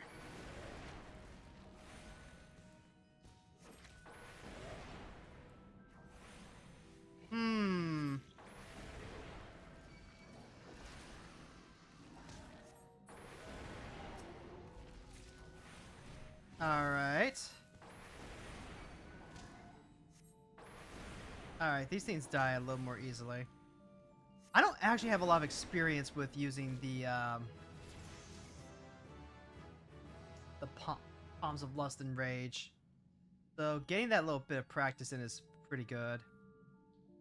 Let's see. Hold on. This is only gonna last like 10 more seconds. And I can't actually grab the coffer. This is kind of slow though. Like like it does deals damage to nearby enemies while increasing vol. So is that like an AoE, I guess? 4 Palms of Lust. What a run. God damn it. God damn it, Morbol. The Caspar just feels bad though. You get to turn into a succubus, which is great, but still. Alright, there's the coffer. Again with the Pomander of Lust? Jesus Christ. I mean, I guess if we keep getting intuitions, then yeah, we're gonna keep getting Palms of Lust and Rage. Don't take your palms for granted. Hey! I got it. I got it. Alright, this thing again.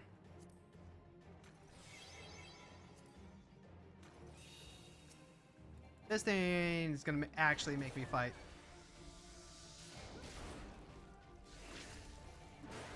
Maybe that's a waste of a strength and a steel palm. But at this point, I just want to clear 450.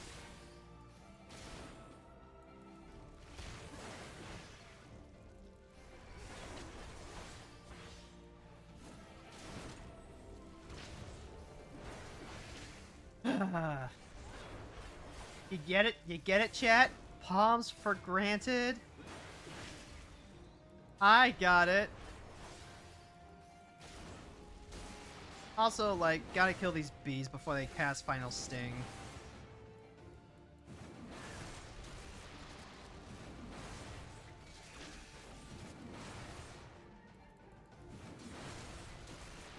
Oh my god, that took you so long!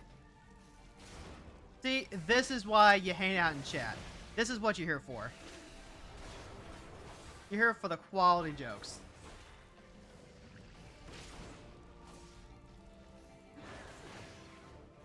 We have a great group going on. I am so proud of my chat. Like that is a real pun. That's not like one of Jess's fake joke book puns. That's a real joke. That took thought and consideration.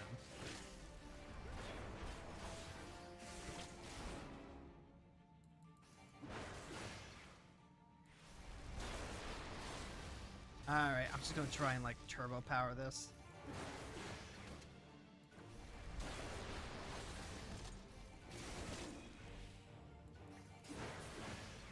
Okay, there we go. Now I can go ahead and show the PvP profile quick.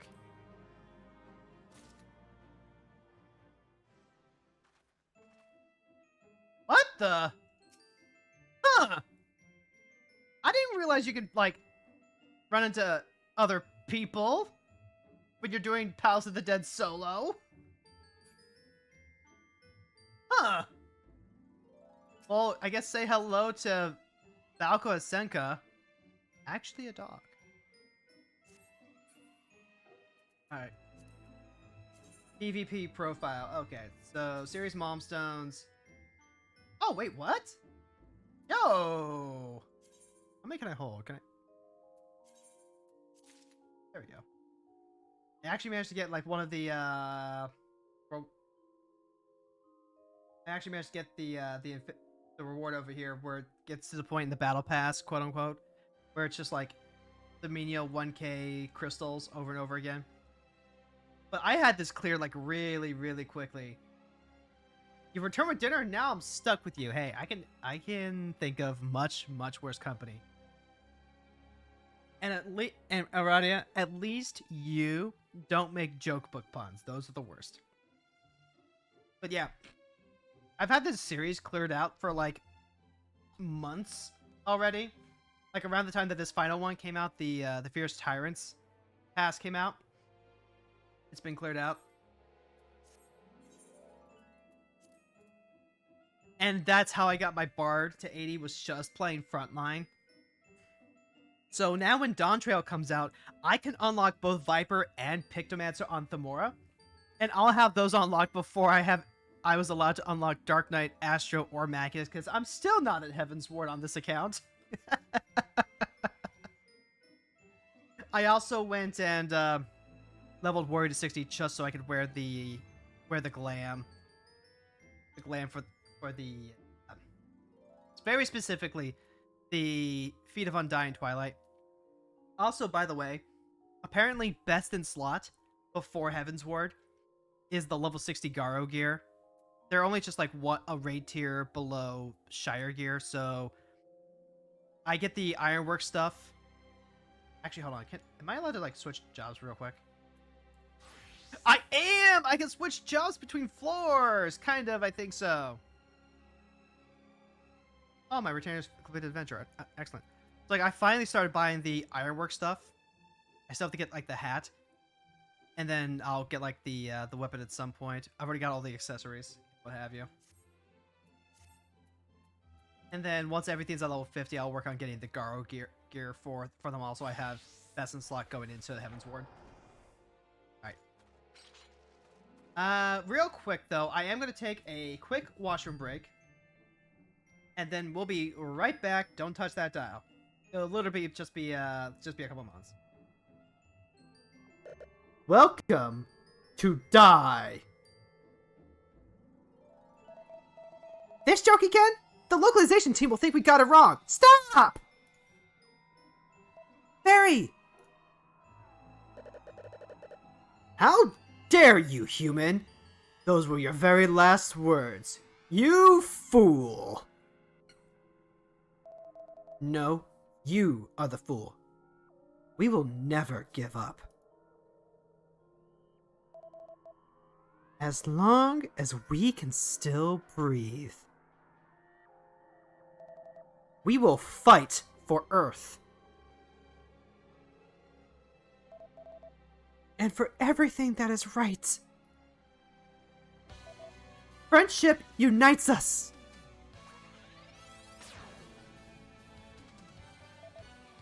Hero girls! Shine! Transmitting at the speed of light.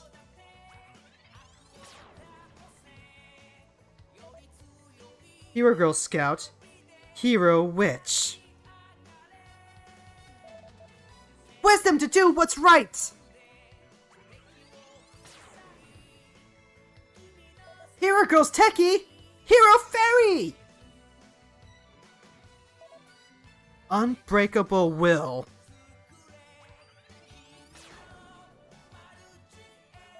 Hero Girls Assault. Hero Knight.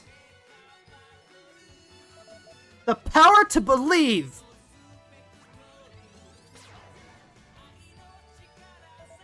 Hero Girls Leader! Hero Girl! Together we are Hero Girls!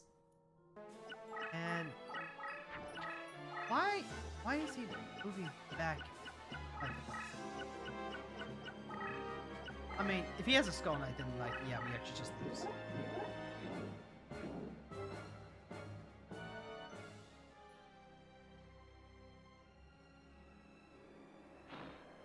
Well, alright, I told you we'd be back. Alright, I'm back, and now you're stuck with me.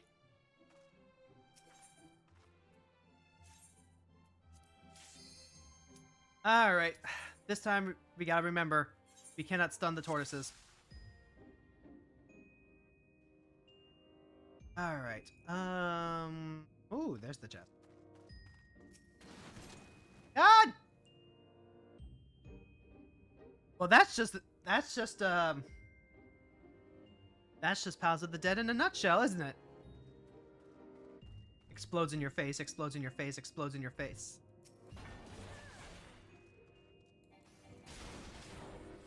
It's fine, though.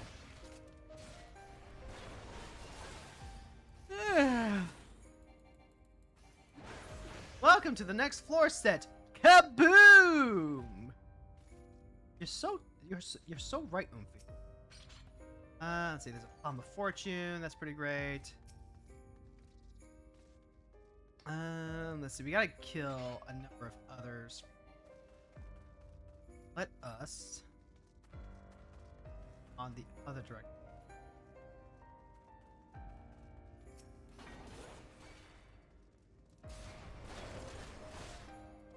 Hey, so you know how I was talking about movies earlier? How I want to broaden my horizons with movies? How I want to watch more classic movies and stuff like that? Yeah, apparently not everyone feels the same way. And like, I absolutely... Ah, fuck. That, I was right! I was near the wall! That's it. That's unfortunate. I've been forged. It's not... yeah. It do be like that. Sometimes you be sticking close to the wall. The wall says, gotcha, bitch. Just kind of have to deal. But anyway, so I was talking about wanting to watch movies and enjoying the movie things. It's part of why I have my thread on Twitter to keep track of what movies my partner Savai have already seen. Betrayal from Wall Hugging, exactly. Oh, there's only 3 rooms on this? Okay. I did the bingo, right?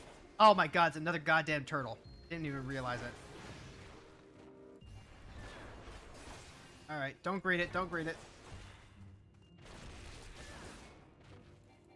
I did that bingo thing where it's like, see how well you match up with person. I'm sorry, did that miss? Did that attack fucking miss?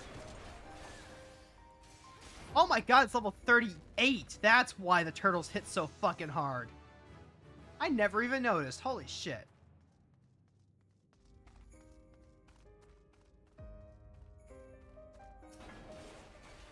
Well, now I know again. Anyway, the bingo. The bingo is meant to be like just a fun little exercise in how, do you match up interest-wise with this person. And I tried to be as specific as possible without going into like incredibly niche stuff, like enjoying a specific character. I try to stick with like a genre or a vibe, or in the case of like my anime, some people were putting just anime. I tried putting a studio because I wanted a very specific style of anime to be the vibe check. But for movies, I just put down movies. I just put down movie. Okay, so we do not want to fight. Not want to fight the turtle. We want to avoid the turtle. The turtle is not for fighting. You can fight anything else, just not the turtle. But yeah, movies, I just put it down generally, and that ended up being the correct thing to do. Oh, motherfucker. That's a level 39. That turtle's level 38. What the hell?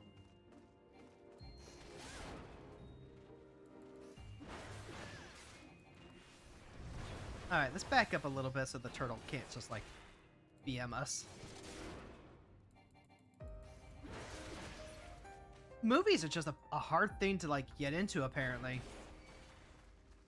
And that kind of makes sense when you think about it. Because a lot of people think about watching a movie and they don't want to sit down and commit to the time. Ron was telling me about how when he sits down to watch a movie, sometimes it's just so bad for the ADHD that it's like his brain goes into coyote mode. That's how he put it. I'm under sight.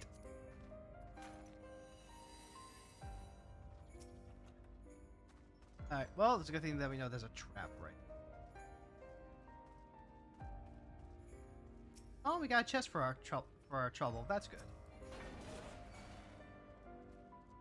And like, oh my god, I get it. I get it. I get it. I get it. Because even though I watched 7-hour video essays, even though I was literally watching Northern Lion react to Am I the Asshole comments, it hits different when you say movie. You have to be doing something while watching or you don't feel productive. That's kind of it, isn't it? Because with a movie, you're not really being asked to, you're not really participating, per se. You're just enjoying it. Or as one YouTuber I saw put it, you're letting it wash over you. And people just don't want to do that right now. Especially if you're in the middle of, like, hustle culture. And that... Oh, no. Oh, no. We got double turtle. We got double turtle. One of them wandered over too close.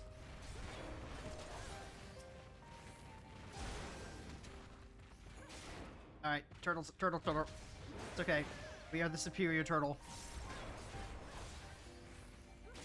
Your mother is my soup.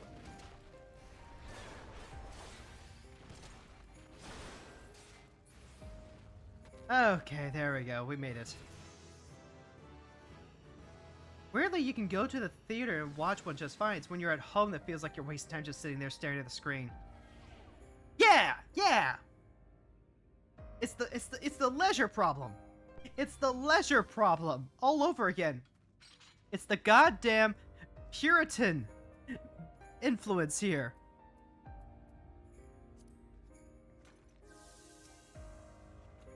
Because remember, it's the Puritans and the Catholics that want you to feel bad for not working constantly. So therefore, watching movies is a... Oh my god, is that level 39? It's level 36, so this should be... So when you think about it, playing games and watching movies is actually good kosher. It's good kosher because, like, you're rebelling against the thing that they don't want you to do, because they want you to be productive. They want you to feed the machine. All right, we get dual hands here too.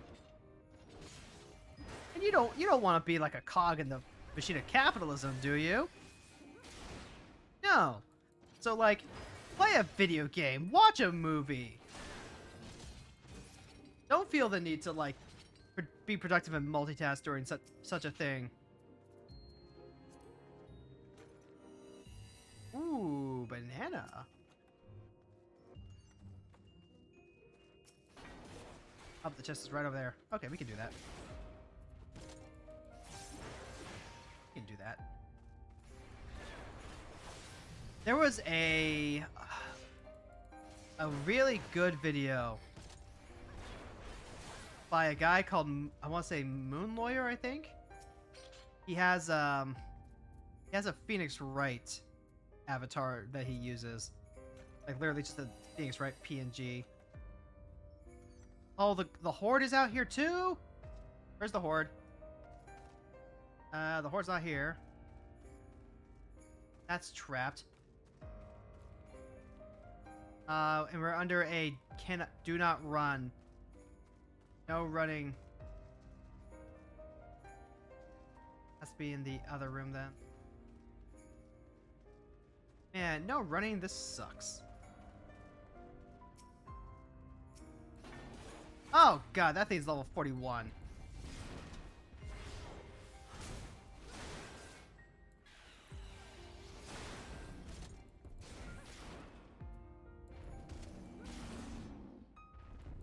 Yeah, where's my chocobo when I need it?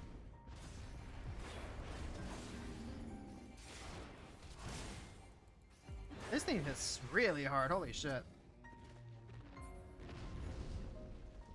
Makes the turtles look like a joke. Wow, I want that Horde. I know the Horde is like on the other side of that. No, yeah, Moon Lawyer did a whole video about why there aren't any good Christian games. And in it, he goes into the context of the whole, yep, see the Horde is like right there. The context of what this Puritanism value belief goes into. And the fact that it does go into you have to be productive in order to earn your way into a proper afterlife. Oh, you've got to be kidding me. Another one over there?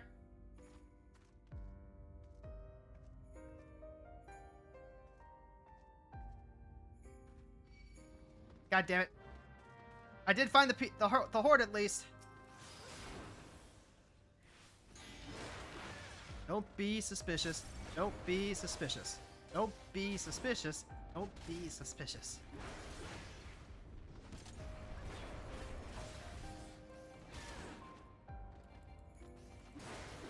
I mean, we're doing fine on time.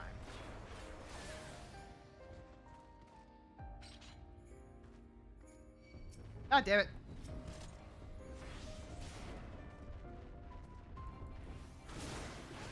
Alright, here we go.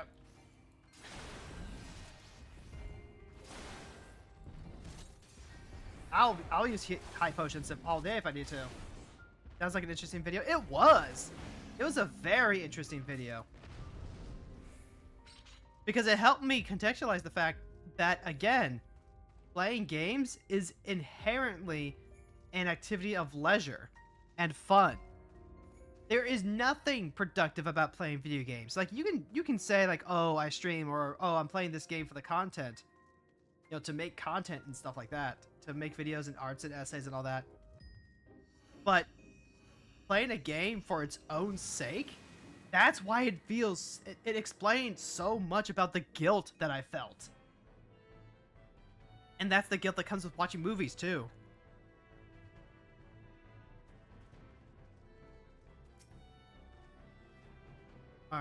Wishing.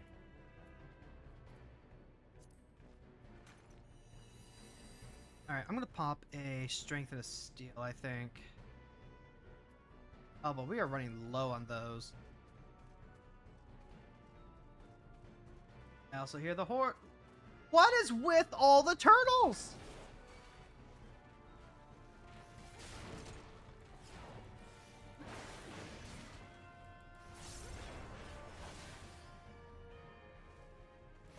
You need to game and watch movies out of spite. You can definitely do that.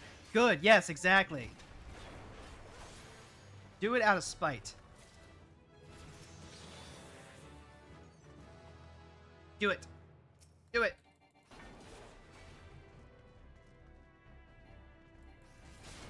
Because this is how we win the time war.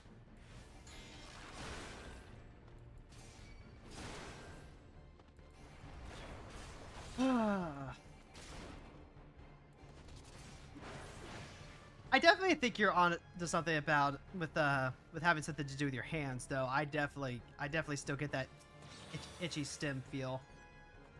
Ah, there's the horde.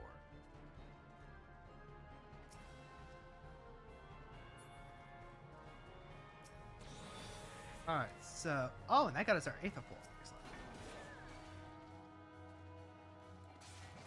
Okay, so we're gonna need to take out that pesty. That pesty is right in front of my horde.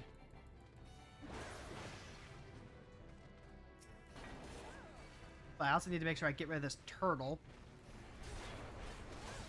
You're gonna have little movie nights with your friends on Discord. That's so good. But it's hard getting everyone together. Yeah, see, I get that. I get that. Part of why I started a family movie night back when I was living with my roommate and her mom, part of that was specifically to get us all in the same room so we could do something together.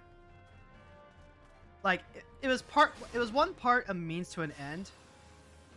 Because I did just want to, like, get through my movie backlog. But also it gave us a reason to hang out and, you know, maybe be a little more chill towards each other. Alright, so I activate the cairn, and I have to hope that I don't activate any... Alright, got ourselves some horde. Now we can go back to all the turtles! Why? Why are there so many turtles? Oh, and Aradia, I don't know if you were around for it. I'm gonna start trying to do, like, movie stuff in my server, too. Maybe not, like, you know, necessarily, the classic movies that I was wanting to watch, per se. But, like, the stuff that I know my husband's not gonna watch with me. The stuff like the original Gundam movies. Or Barbie. Alright, can I actually, like, sneak around that turtle? Is that a thing I can do? Will Mr. Yertle let me go? Haha! See you later, turtle. Throws on Your Fair Lady with Audrey Hepburn. I want to see that. That is also on my bucket list. Ever since I... See, there were two shows why. One, there was an episode of Danny Phantom that referenced it. And then I want to say it was also the episode of The Office where Dwight wanted to he wanted to buy like a wizard statue, but he showed up as like this super blood-drenched hillbilly look.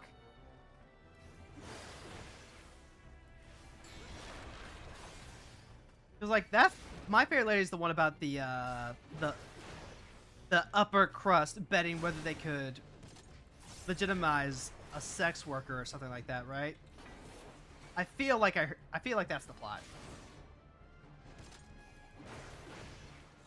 Oh, you did a medley choir for when you were in high school.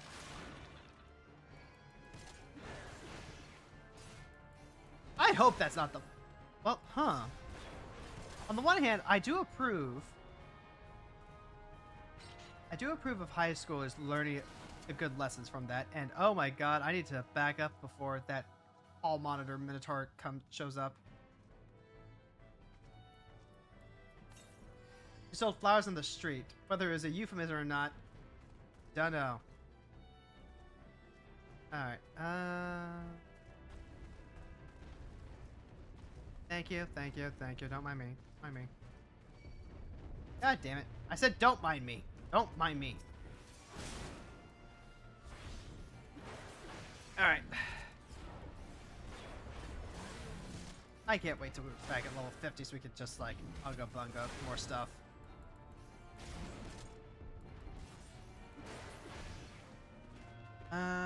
Let's see. There's the cairn. The cairn is not activated. God damn it, again? Again? Sold flowers on the street. I want to say that's a euphemism. I want to say that's a euphemism.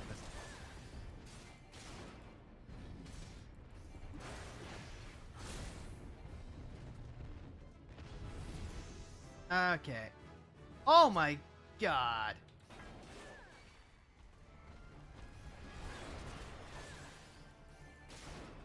Okay.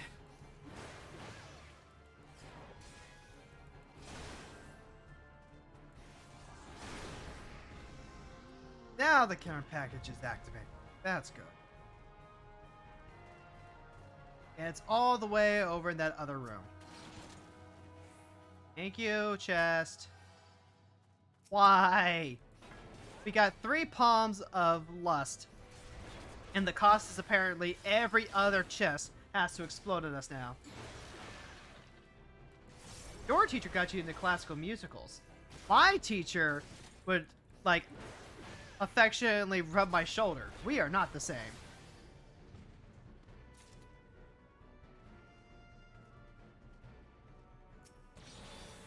You always get kids to show up there for the easy credit, unquote. Yeah, it do be like that, don't it? Alright, I hope this thing doesn't, like, decide it wants to join the party. Sir, I'm sorry, this is a private function.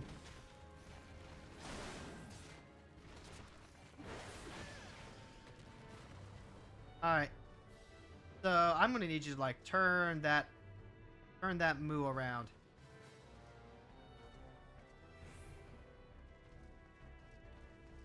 Yep. Go on. Go on, get out of here.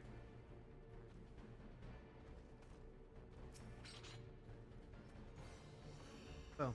Okay. Comment of witching is our get out of free card. Oh god, you're sorry. See, I didn't mind. It was fine. There was nothing meant by it. I am like 80% positive. Use that on all the damn turtles. I will be using it on all the damn turtles. Like, I really like that teacher. Like, I really, really like that teacher. I was confused bisexual boy, confused about that teacher. Unfortunately, that teacher was nothing but a professional.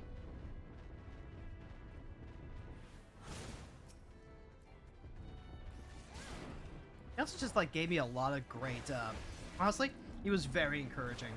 He was a very encouraging professor. He knew I was really into sports, so he would, since I was in his early morning class, he encouraged me to do, like, a morning sports report. And that was some of the most fun I had.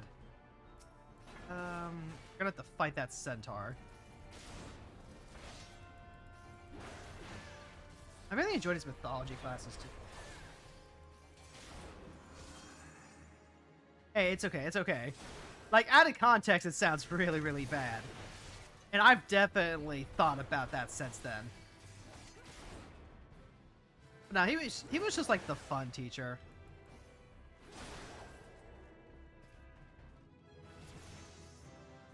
Alright. Alright, we're back. We're back at our Palm of Steel trip.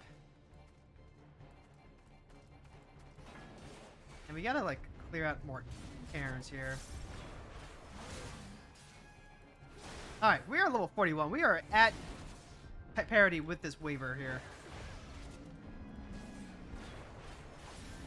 As long as there isn't a Minotaur... No, that wasn't enough to activate it. Damn it.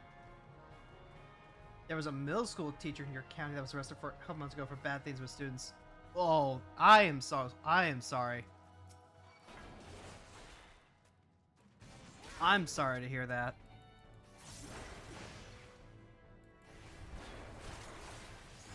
Alright, these birds are like obnoxious.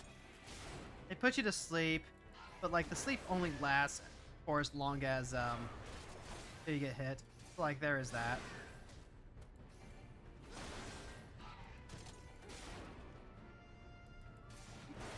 Let's go.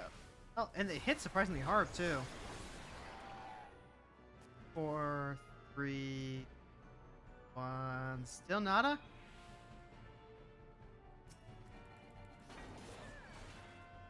Alright, still nada.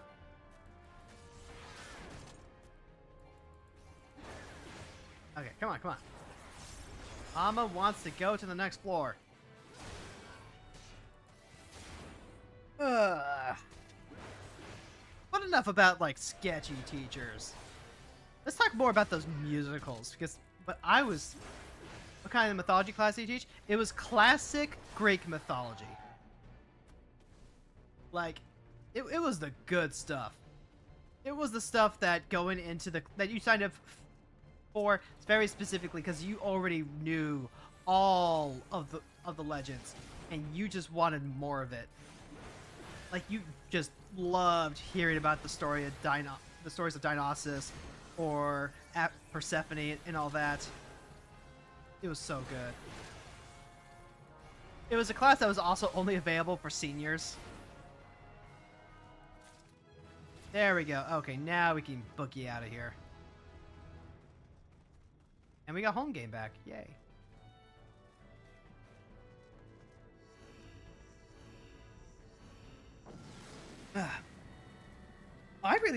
My husband does not care for musicals.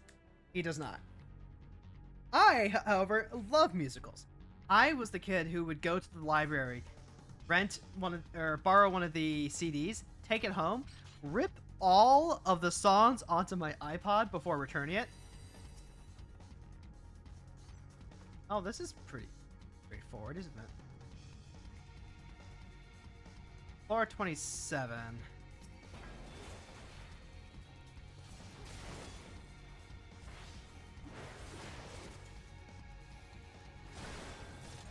Oh god. There was a very specific rendition of Sweeney Todd I used to listen to. Partly because I'd already seen the movie. So it took me a little getting used to to get used to this soundtrack. But I really, really enjoyed it. That was the way to do it back then. It's the way to do it now. If you think about it, you can support your library and get all the stuff without having to use Spotify. Not that I actually follow my own advice right this second, but you know. Do as I say, not as I do. God. That specific rendition of Sweeney Todd is how I always think about the Going Mad song. Looks at PC with no CD drive. Same. Big same. Question, which one was into?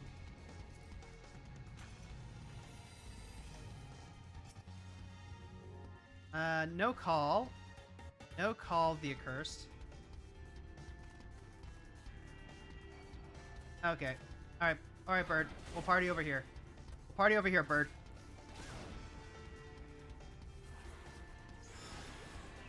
You know that Angela Lansbury made the original Broadway show as famous as it was. Was that it? Like, I really enjoy the musicals, but I don't know a huge amount about the history of it. Other than the fact that apparently Spider-Man the musical was fucking cursed.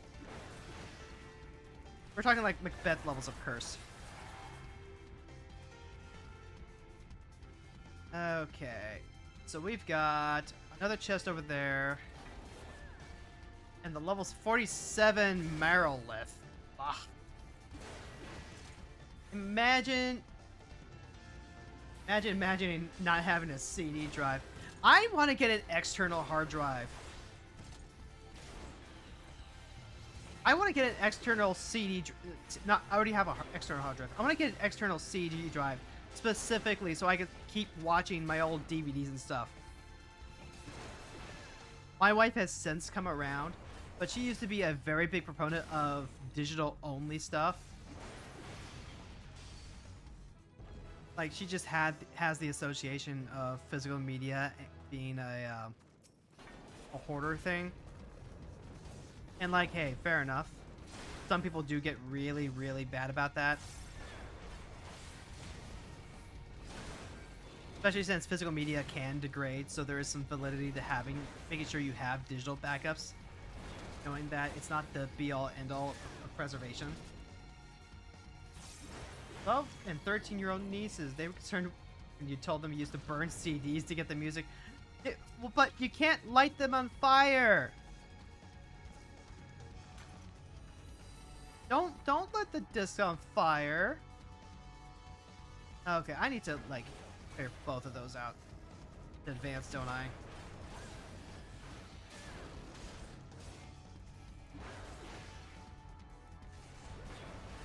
Let's see, it was Raw Intuition combined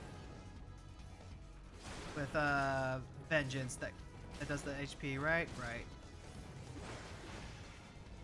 Hi, Eleonora.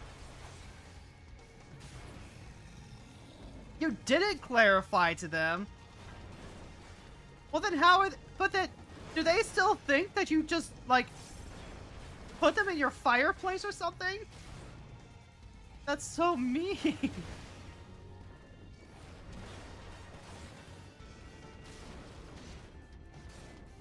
Thank you so much for stopping by, Eleonora.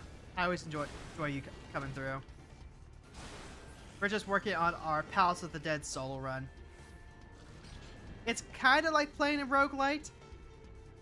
Because you got the RNG of, like, what special items you get. And if you're doing the challenge run, you have to reset every time you die.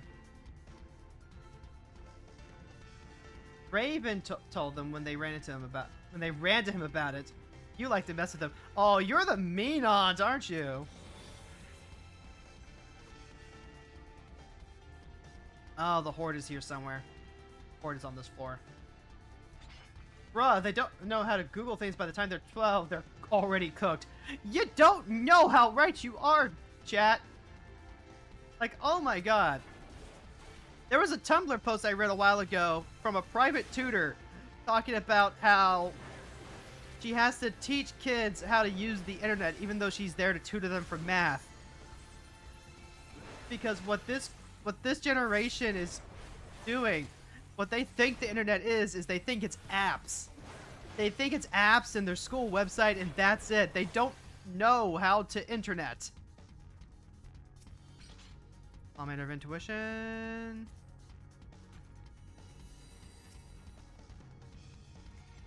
Alright, we already knew that the Horde was here. Oh, god damn it. Alright, run away! Run away! We need to fight the owl on our terms. Okay, he's going the other way. That's good, that's good. I don't want to fight a block and an owl at the same time. In fact, if I could help it, I'd rather fight neither.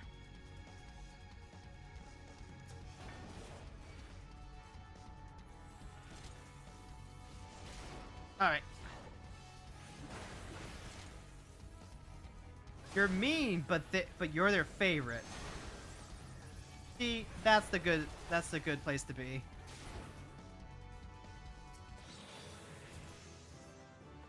Ah. Oh, that's an owl. Trying to make the owl go ow. You feel like 30% of your time is spent doing just you Googling stuff? Bruh. What are you Googling?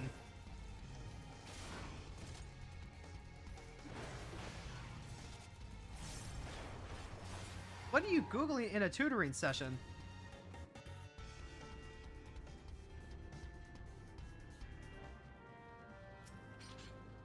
Alright, running. Like definitions and examples. Ah, okay. Let's see. I've already got the horde, right? Right. And then I just need to kill some more stuff so I can unlock the. All right, Cowabunga it is. Oh, son of a bitch!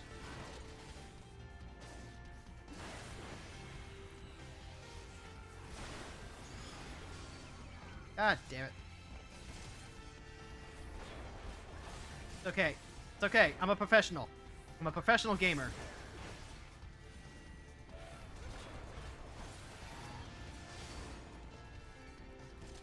Common Core math needs Googling. Hey, you know what? That's fine. That is fine. It is so much more valuable to know how to look stuff up than to just, like, retain pository knowledge for things that you use situationally, right? That's actually been really, really helpful for me. Because then I can try and save these memory banks for things that are immediately important. Rather than the memorization. If you have the definition, you can almost always explain it. But if you literally never heard it by that name, you gotta improvise. Ah. That's how it be. That is how it be. Oh, come. Oh, that wasn't enough. I need to kill some more stuff to unlock the next floor. Alright, pain. Taking notes is also just like a big thing.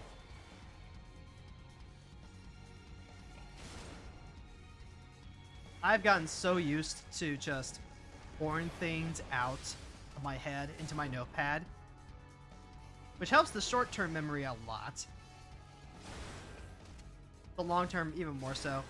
Like, when I go grocery shopping tonight, I have a whole grocery list that I've been filling in all week. All week. The second that I run out of something and I know I'm going to need to go shopping for it, I try to write it down like immediately so I don't have to strain and remember it for later.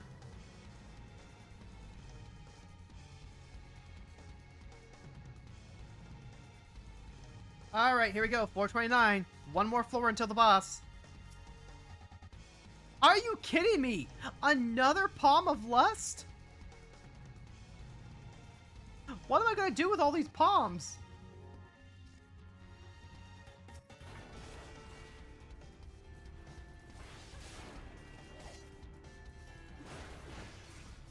It's a good habit to have. You've got a little whiteboard on the fridge. Yep. That's pretty much what I'm doing, except it's on my phone.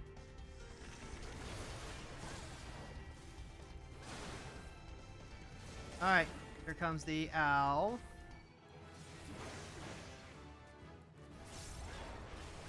Hey, now we have Steel Cyclone. Now we can do AoE Beast. Not that I'm going to be trying to fight these things in anything other than one-on-one, but hey.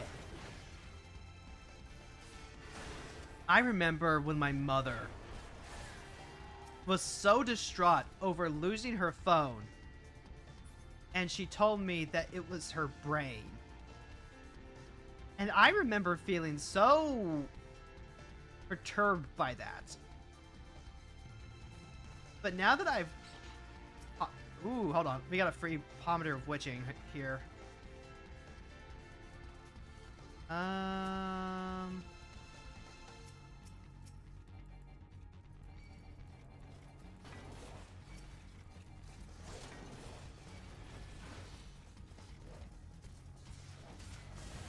There we go.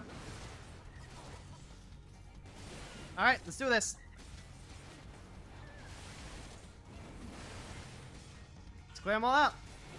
A free palm. Got 15, 14, 12, 11, 9, 8, 7, 6, 5, 4, 3, 2, 1.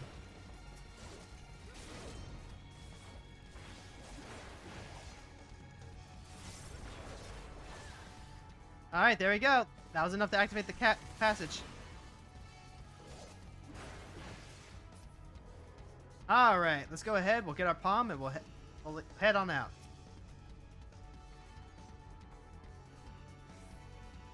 Okay. Wonderfully done. Thank you, thank you. Little whiteboard. Yeah, like one of those little dry erase boards. You can hang up on your wall. They're pretty fantastic. All right, here we go. Hydro time. Hydro time. All right, and this is the same strat that you use when you're fighting the the relic Hydra. You want all of these things.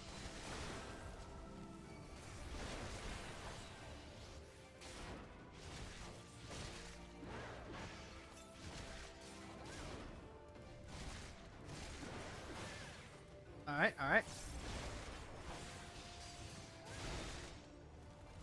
Alright, and now it's going to do the Fear itself, which is a donut AoE that you cannot see.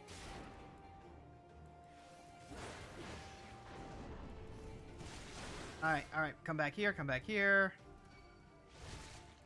I remember the first time I was doing this, and I was not doing this the good way.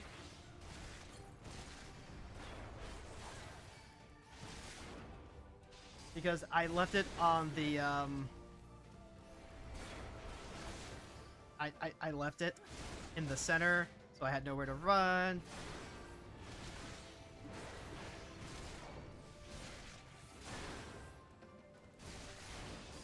It's fine, though. We have potions.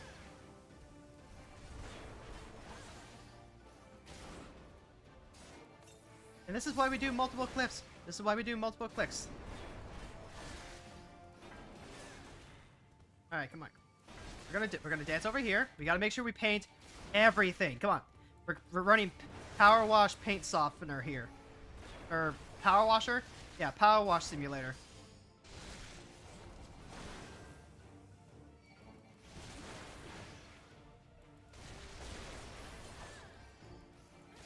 All right, we're doing fine. We're doing fine.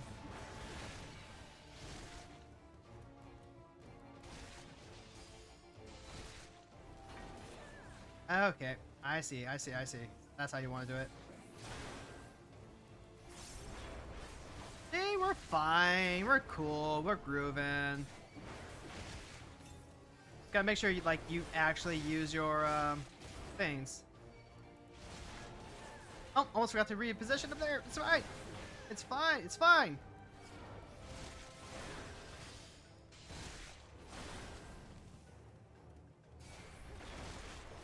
Alright, come on. Your mother was a sardine. I have to start using the stronger potions here.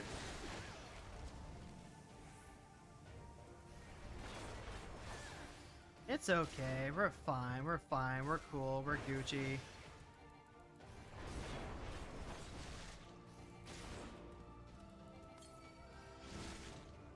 Yeah, I'll use a bigger potion. It's cool.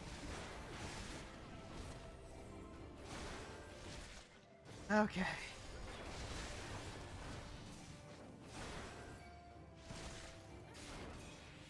Fine.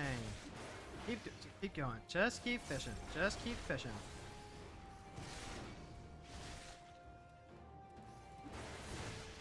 Yep.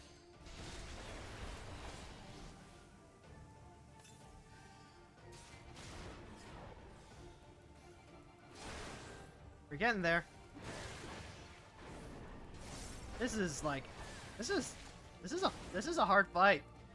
Me getting through this last time was my personal best. But hey, you know what? This is also why we have home game. If I am in danger of dying, I've got a way to be too angry to die. Just keep it steady. Nice and steady. Ready, Freddy. Did you know that in Mystery Incorporated, Fred is a trap enthusiast? And that does not mean what you think it means?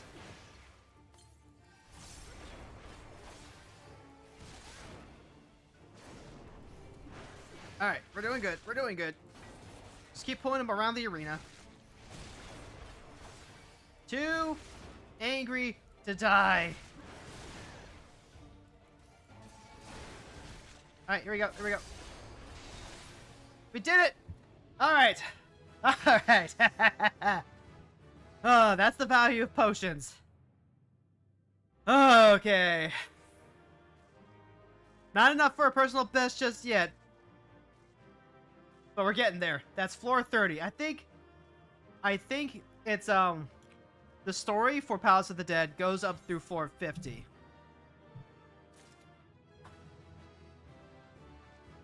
Okay.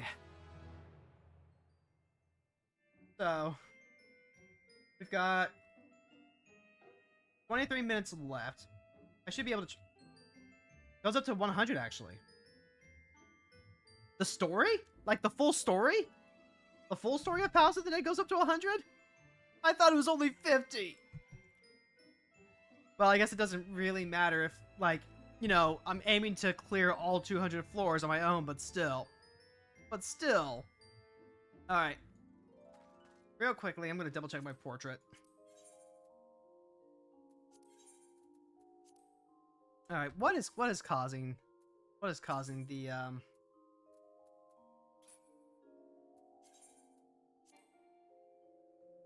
what is causing the portrait error? I love the portrait system, but it keeps breaking.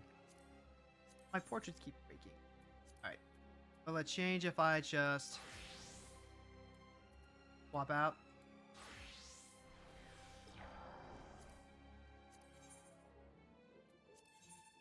There we go. Save it. Save it. There we go. Okay, I don't know why. I don't know why it broke before. It's okay. You still get a satisfying conclusion at 50. Okay. Alright.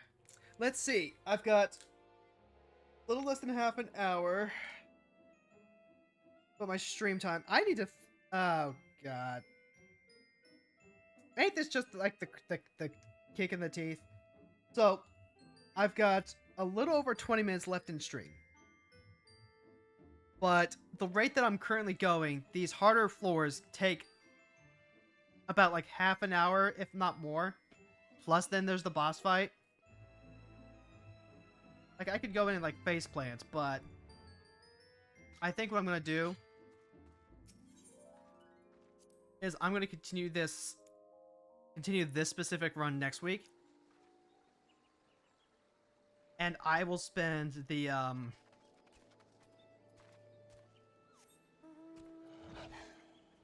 where's my little spot? There it is, right next to Simi. Okay, so I'm gonna like catch my breath. And what I'm gonna do is I'm gonna go ahead and pull up the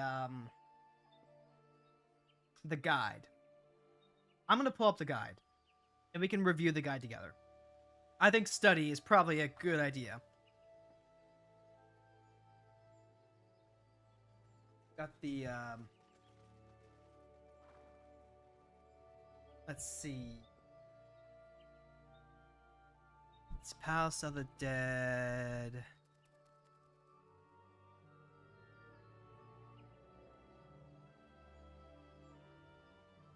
Let's see, is this the one that I...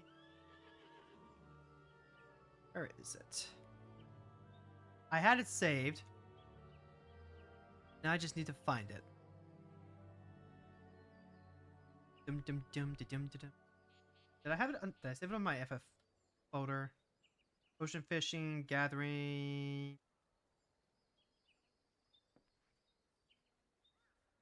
Let's see, there's an archive post here on Reddit. But oh, wait. No, there we go. It has the link. Okay, that's exactly what I was looking for. Sweet. So now let me go ahead and pull this.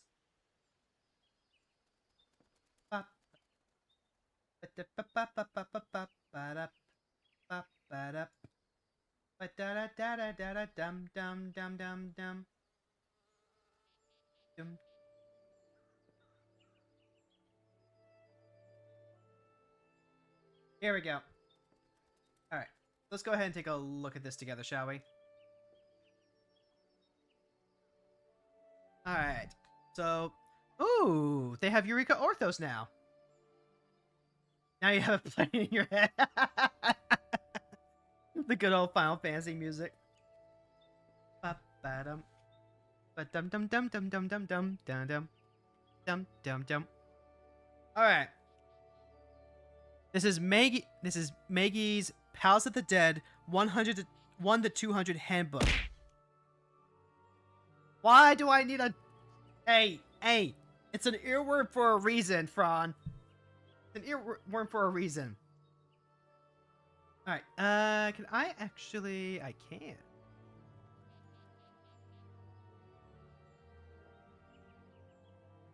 Ooh. Zoomy. Let me see if I can...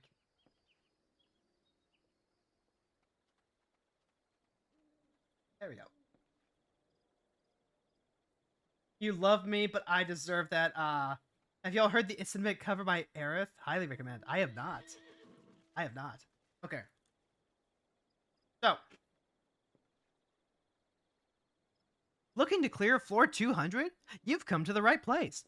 In this guide, I will detail absolutely everything you need to know about mob, boss mechanics, and strategies to deal with them to get past each floor set. About me. I enjoyed Deep Dungeon more than any other content in this game and was the second person worldwide to solo floor 200. Whoa! Really? Holy shit. Oh, on her Twitch channel. Yes. Okay, so this is the twitchy person specifically. It looks like they're playing a lot of Honkai lately. Or at least I assume that's Honkai. I can't actually tell. Okay. But this is the person who made the guide. Always open the questions. If you have any Palace of the Dead questions at all, or would like to discuss Palace of the Dead solo strats and whatnot, please send me a message at Maggie number 4987 on Discord. You love messages. She loves messages, and she loves answering questions. I almost did the chat POV strat for that. I've gotten so used to substituting I with like you when I'm just reading chat messages. It's been my practice when after my wife helped me figure out that it is better to just go ahead and read the chat messages. I just do that automatically. So reading that first person letter, it just kind of threw me off here. Okay. So last updated 2022, so fairly recently. All right, table of contents. There's the basics, solo tier list, traps, mimics, pomanders, dealing with treasure maps, dealing with treasure rooms, floor guides. Okay, so we're here for the floor guides. I've already kind of actually hold on. There's one about mimics here. Sometimes when opening chests, you'll come across a mimic. These mobs auto-attack extremely hard relative to other mobs on the floor, and can apply a nasty 10-minute debuff, Accursed Pox, on one random player on their aggro list. This debuff is only curable with the Pomander of Purity, and prevents HP from regenerating, even out of combat, while reducing damage dealt by roughly 10%. Here are ways to deal with them. 1. Avoid chests. When you don't need items, especially solo, you can negate the risk of opening a mimic by simply not opening chests. Mimics appear from specific chests depending on the floor set. Floors 1 through 30, bronze chests only. So we've already passed that point. We could absolutely we could start seeing them from silver chests now. It is possible to detect mimics from bronze chests if you cast a spell and attempt to open a bronze chest mid-cast and receive the message unable to execute command while casting. That means that the bronze chest contains a mimic. That's not going to work for us anymore. Also, they're going to appear in the silver chests. At floors 41 plus, they show up in gold chests only. Crowd control. Again, different kind of mimics have different immunities. Bronze mimics can interrupt Pox casts with silence, stun, knockback, witching, interject. Okay. Silver mimic can interrupt Pox cast with stun, witching, interject. Gold mimic can only interrupt Pox casting with interject and witching. Okay, so Because we're playing this on Warrior, we have the interject already, so we're fine there. Sacrificing. This is very effective in both solo and in a group. Only recommended on 191 plus mimics or 181 mimics given the circumstances. Obviously, when solo, you must have a Pomander of Raising active to do this. You generally have to take the Pox because the only way to die fast enough otherwise is to stand in place, at which point you'll raise on top of the mimic and get aggro again. As such, a strategy for higher floors is to save all the gold chests for last, and then make a mad run to open as many as possible, and if you happen to spawn multiple mimics, you can eventually die to them afterwards and not have to deal with them. Oh my god. So you just have like a train of mimics following you, and they go harp, harp, harp. It's like fucking Pac-Man. It's like you just fucking Pac-Man the mimics. And then you die. And then the Palm of Raising brings you back. Best way to not deal with anything. Die. On these high floor mimics, you would usually need to use some valuable items that you wouldn't otherwise need to use, such as Pomander Steel, Double Watching, or even Rage. Giving up a raise is a strategy that can preserve these items, but that means you give up a safety net as well. Skipping mimics is also a valuable time saver, especially if the passage is already open. Mimics might take a couple of minutes to kill, and often you don't have minutes to spare. I feel that now. Now that I understand that you only have 1 hour to get through 10 floors, and those floors are getting progressively harder, oh boy, I feel that now. I feel how important that is.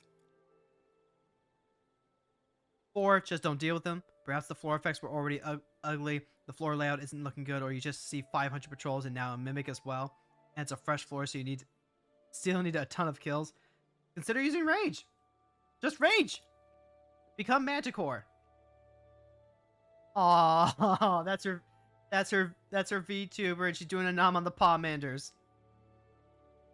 Use what you need in order to clear its survival floor. It's recommended, most of the time optimal, to use some items to get past inconvenient floors easier, especially if you're sitting at a full stack of said item. For example, if you have 3 rages, raging a no abilities floor that would be very difficult to clear, otherwise not only saves you a potential steal a lot of time, but now if you're to pick up a rage near the end of the floor, it's not wasted anymore. Use palms willy-nilly in early floors for convenience, giving yourself enough time to recover for the harder floors. Typically, you can feel free to use Strength, Steel, Witching Sight, Safety, as well as Rage to a lesser extent, up to around floor 140 for solo.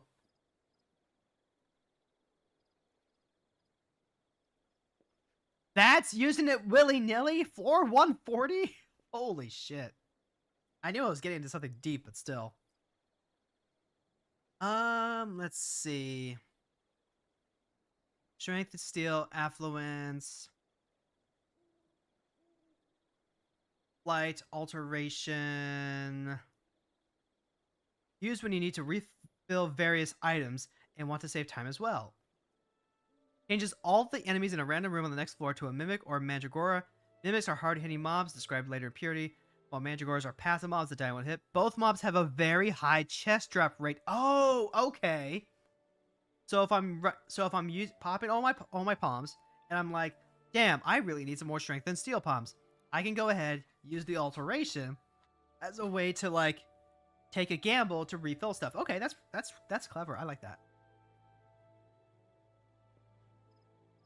One of the things though, like I've given this exact guide, a glance through before, but it's a lot easier to parse now that I've actually gone into the dungeon and done a few dozen floors myself. Like the information just sticks better now that I have like the context for everything. I'm a do it visual and do it learner. Fortune, there's Witching. Turns all mobs within a half room radius. Oh, within a half room radius. That's pretty big. Into a chicken toad imp. Cannot use its skills. We saw that. Use when you accidentally pull something you shouldn't or pull multiple mobs. Use when you're looking to landmine a group of mobs to save time in the higher floors. Use when you're looking to AoE a large group of mobs to save time in the lower floors. Yep. Serenity removes all floor buffs and debuffs. Use on any no item floors where you can't sustain without potions.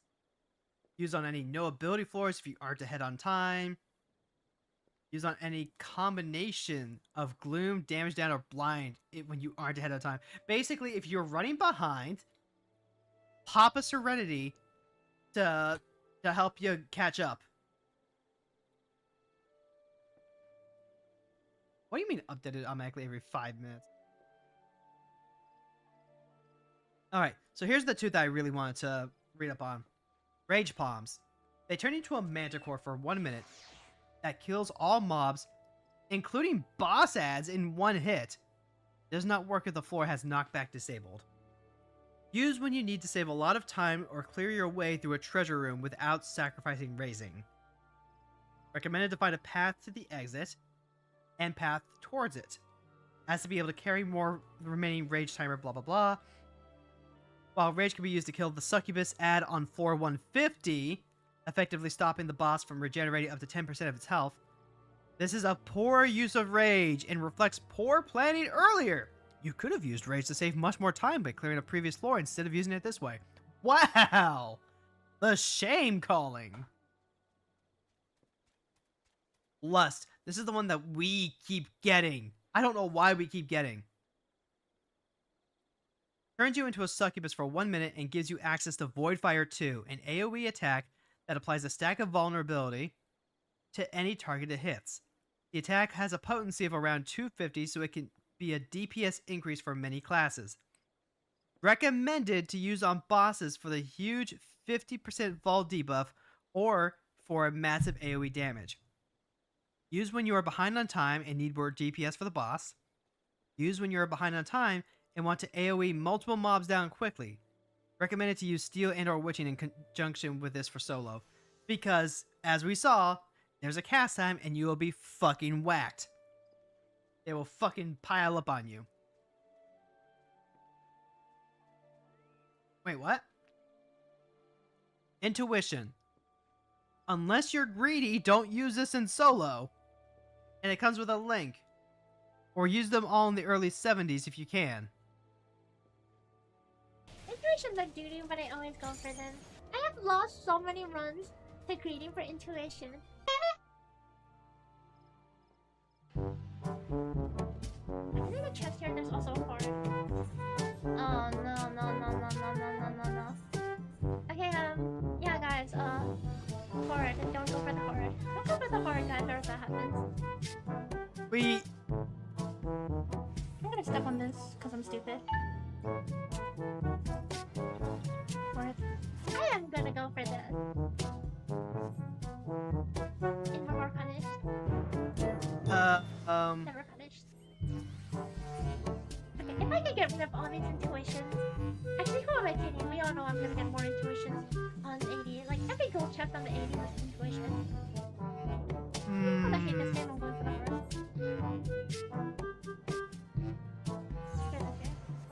Horde! Maybe I wanna go for this chest. You can appreciate a teacher who says, look at what I did, don't do that. Good idea. Yeah. Yeah. Oh no. Oh no. Do I have better TTV for my channel? I think I do? I think I do. Just lose 30 seconds, step on it. Even like 5 seconds. I've lost because I've spent an extra 10, 20, whatever seconds stepping on intuition. That 20 seconds is really valuable. Even if it's perfectly in your path, it still costs you a minimum of 5 seconds to pick it up. Oh, she ran out of time on this boss. That can cost me the run. I have lost runs by 5 seconds, multiple times. Oh no.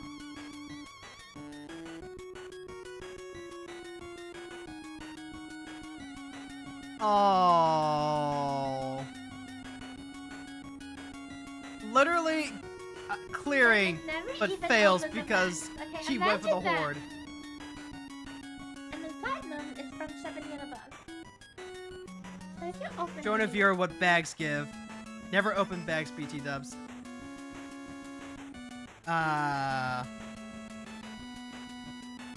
Oh, you can get the dodo horn here. Let's go! Yeah, just okay. All right. Hey, Bandit Queen. Hey, what is up? Let's see. Oh, yeah. I think I do have this. Yeah, I'm pretty sure I do. I'm almost positive. Yeah. All right. There was one. Wait, you can de-aggro mobs. In general, when you pull them up, you're committed to fight it. At least that's what it may seem like. If you're playing a class that can sleep. Okay, we're not playing a class that can sleep. That's fine. Oh, those were treasure rooms. Ah. Use Palm in your fortune if you plan on clearing out one of those rooms to receive chests. Also consider using safety or sight. Dealing with traps. I want to see, like, real quick what it says about the floors that we were doing. Hold on, we can just like click back, right? Okay, excellent. Alright. So, it all begins here. Hornets. Danger level 1. Danger level 2. Aggro type is proximity. Cast Final Sting if not killed in time, dealing 99% of max HP. You can walk away from the Hornet during this time to avoid the attack. I hate bees. I fucking hate bees. Well, I guess this is a Hornet, but still. Most of these mobs can be killed in a matter of seconds. Yep, that's fine. Palace boss, Death Gaze. This is the first boss. But damage should not be underestimated when solo. And then it's got the different moves it does. Whip Crack is a tank buster that can be used in conjunction with an auto attack for a surprising amount of burst damage. Stormwind is a Conal AoE telegraph. Bombation is a circular point blank AoE that slows anybody hit. Targeted AoE, blah blah blah. General tactic, Lust on lower floors deals insane damage as the potency of Void Fire 2 is much higher than low level skills. If your class can kite, you can run circles around the room and take literally 0 auto attack damage aside from Whip Crack. Alright, easy enough. Floors 11 to 20. While still easy, there are a few mobs that you really need to pay attention to, especially when you're solo. Beware of the toad traps! Oh my god, because yeah, the toads show up and then they will tongue you into traps. Palace Slime will instantly explode without warning and kill anybody within large radius if not killed in time. When solo, do not move around in a room as you fight these. If you step on a toad trap, you will most likely wipe. Oh wait, the toad traps are the traps that turn you into the toad. Okay. Cobra is a patrol mob. All the other mobs. Boss Sporg. Sporg is a very similar to the boss 10 floors. Use Lust to kill it and the bees quickly. However, consider popping a sustaining potion before you do when solo, as the cleave damage is quite high. Understood, yep. Floor 21 to 30. The first real floor set. That's the one that we just cleared on our own. Has a normal amount of mobs per floor and rewards the normal amount of XP / tombstones. Okay. Minotaur casts a 111-ton swing. A non-telegraphed point-blank AoE that deals a fair amount of damage and knockback, can be stunned. The fucking bird will cast Chirp, which puts everyone to sleep for 50 seconds. Easier to deal with solo because it'll wake you back awake, but beware of getting slept as other monsters are casting. We learned that the hard way. All the other mobs can be killed in a matter of seconds. This is the Hydra. TLDR, start on the side, fire, ice, and then run to the center. This boss, aside from having a basic cleave, will create a lingering AoE on random players in the following pattern: fire, ice, fire. Because these AoEs linger on the floor, don't stand in the center to start out, because you don't want the goop in the center when you have to run there. After the second ice ball, it will run to the center of the room and cast Fear itself. To avoid this attack, which does high damage and inflicts terror, run to the center with it. I learned that the hard way when I was doing my relic. And then I had to look up the Hydra's mechanics. And I found how that works. And I felt so silly. So silly. Alright, so this is our next challenge. Floors 31 to 40. The boss on this floor can be hard to solo if you aren't farming for points/XP. I see. So we want to actively fight a lot of monsters, huh? Okay. We have to deal with the Succubi. Cast Dark Mist followed by Void Fire 2. Dark Mist is a point-blank AoE which will cause terror if it hits, so make sure you stay out of the telegraphs. Most of the mobs are not threatening aside from their auto attack damage. That's good to know. Ixtab. TLDR, kill the ads. This boss will cast 4 lingering AoEs and then summon 2 nightmare blots. These must be killed as fast as possible, all while avoiding the AoE telegraphs cast by the boss, or else when the boss uses its global AoE screen, you will get targeted by prey, and the ads will use Tornado, which will most likely one-shot you, especially when coupled with the Shadow Flare global AoE, which is cast right after Scream. And apparently, floor 41 to 50 is the end of the boring floors that nobody likes to do. God damn. Alright. So, I think that about does it. Let's go ahead and find someone to raid real quick. We'll drop you off. Reminder that Wednesday we'll be back with Wildcard Wednesday, so we'll be playing a game that is short and easy to do. Ooh, Oceanics is doing Balatro. Yeah, that sounds good. And then Friday we'll be doing the collaboration game with Jess and Lila and Fran and Senshi. Thank you for stream. Thank you for coming. Thank you. Please stick around for the raid as we head over to Oceanics, who is very nice and playing Balatro. We'll get to show off the new clip that we got. So I need to go grab the clip link for that. And then next Monday we'll be back with more Palace of the Dead. Can't wait to see you there. We'll see you next time. Same hero time, same hero channel. Good night, everyone.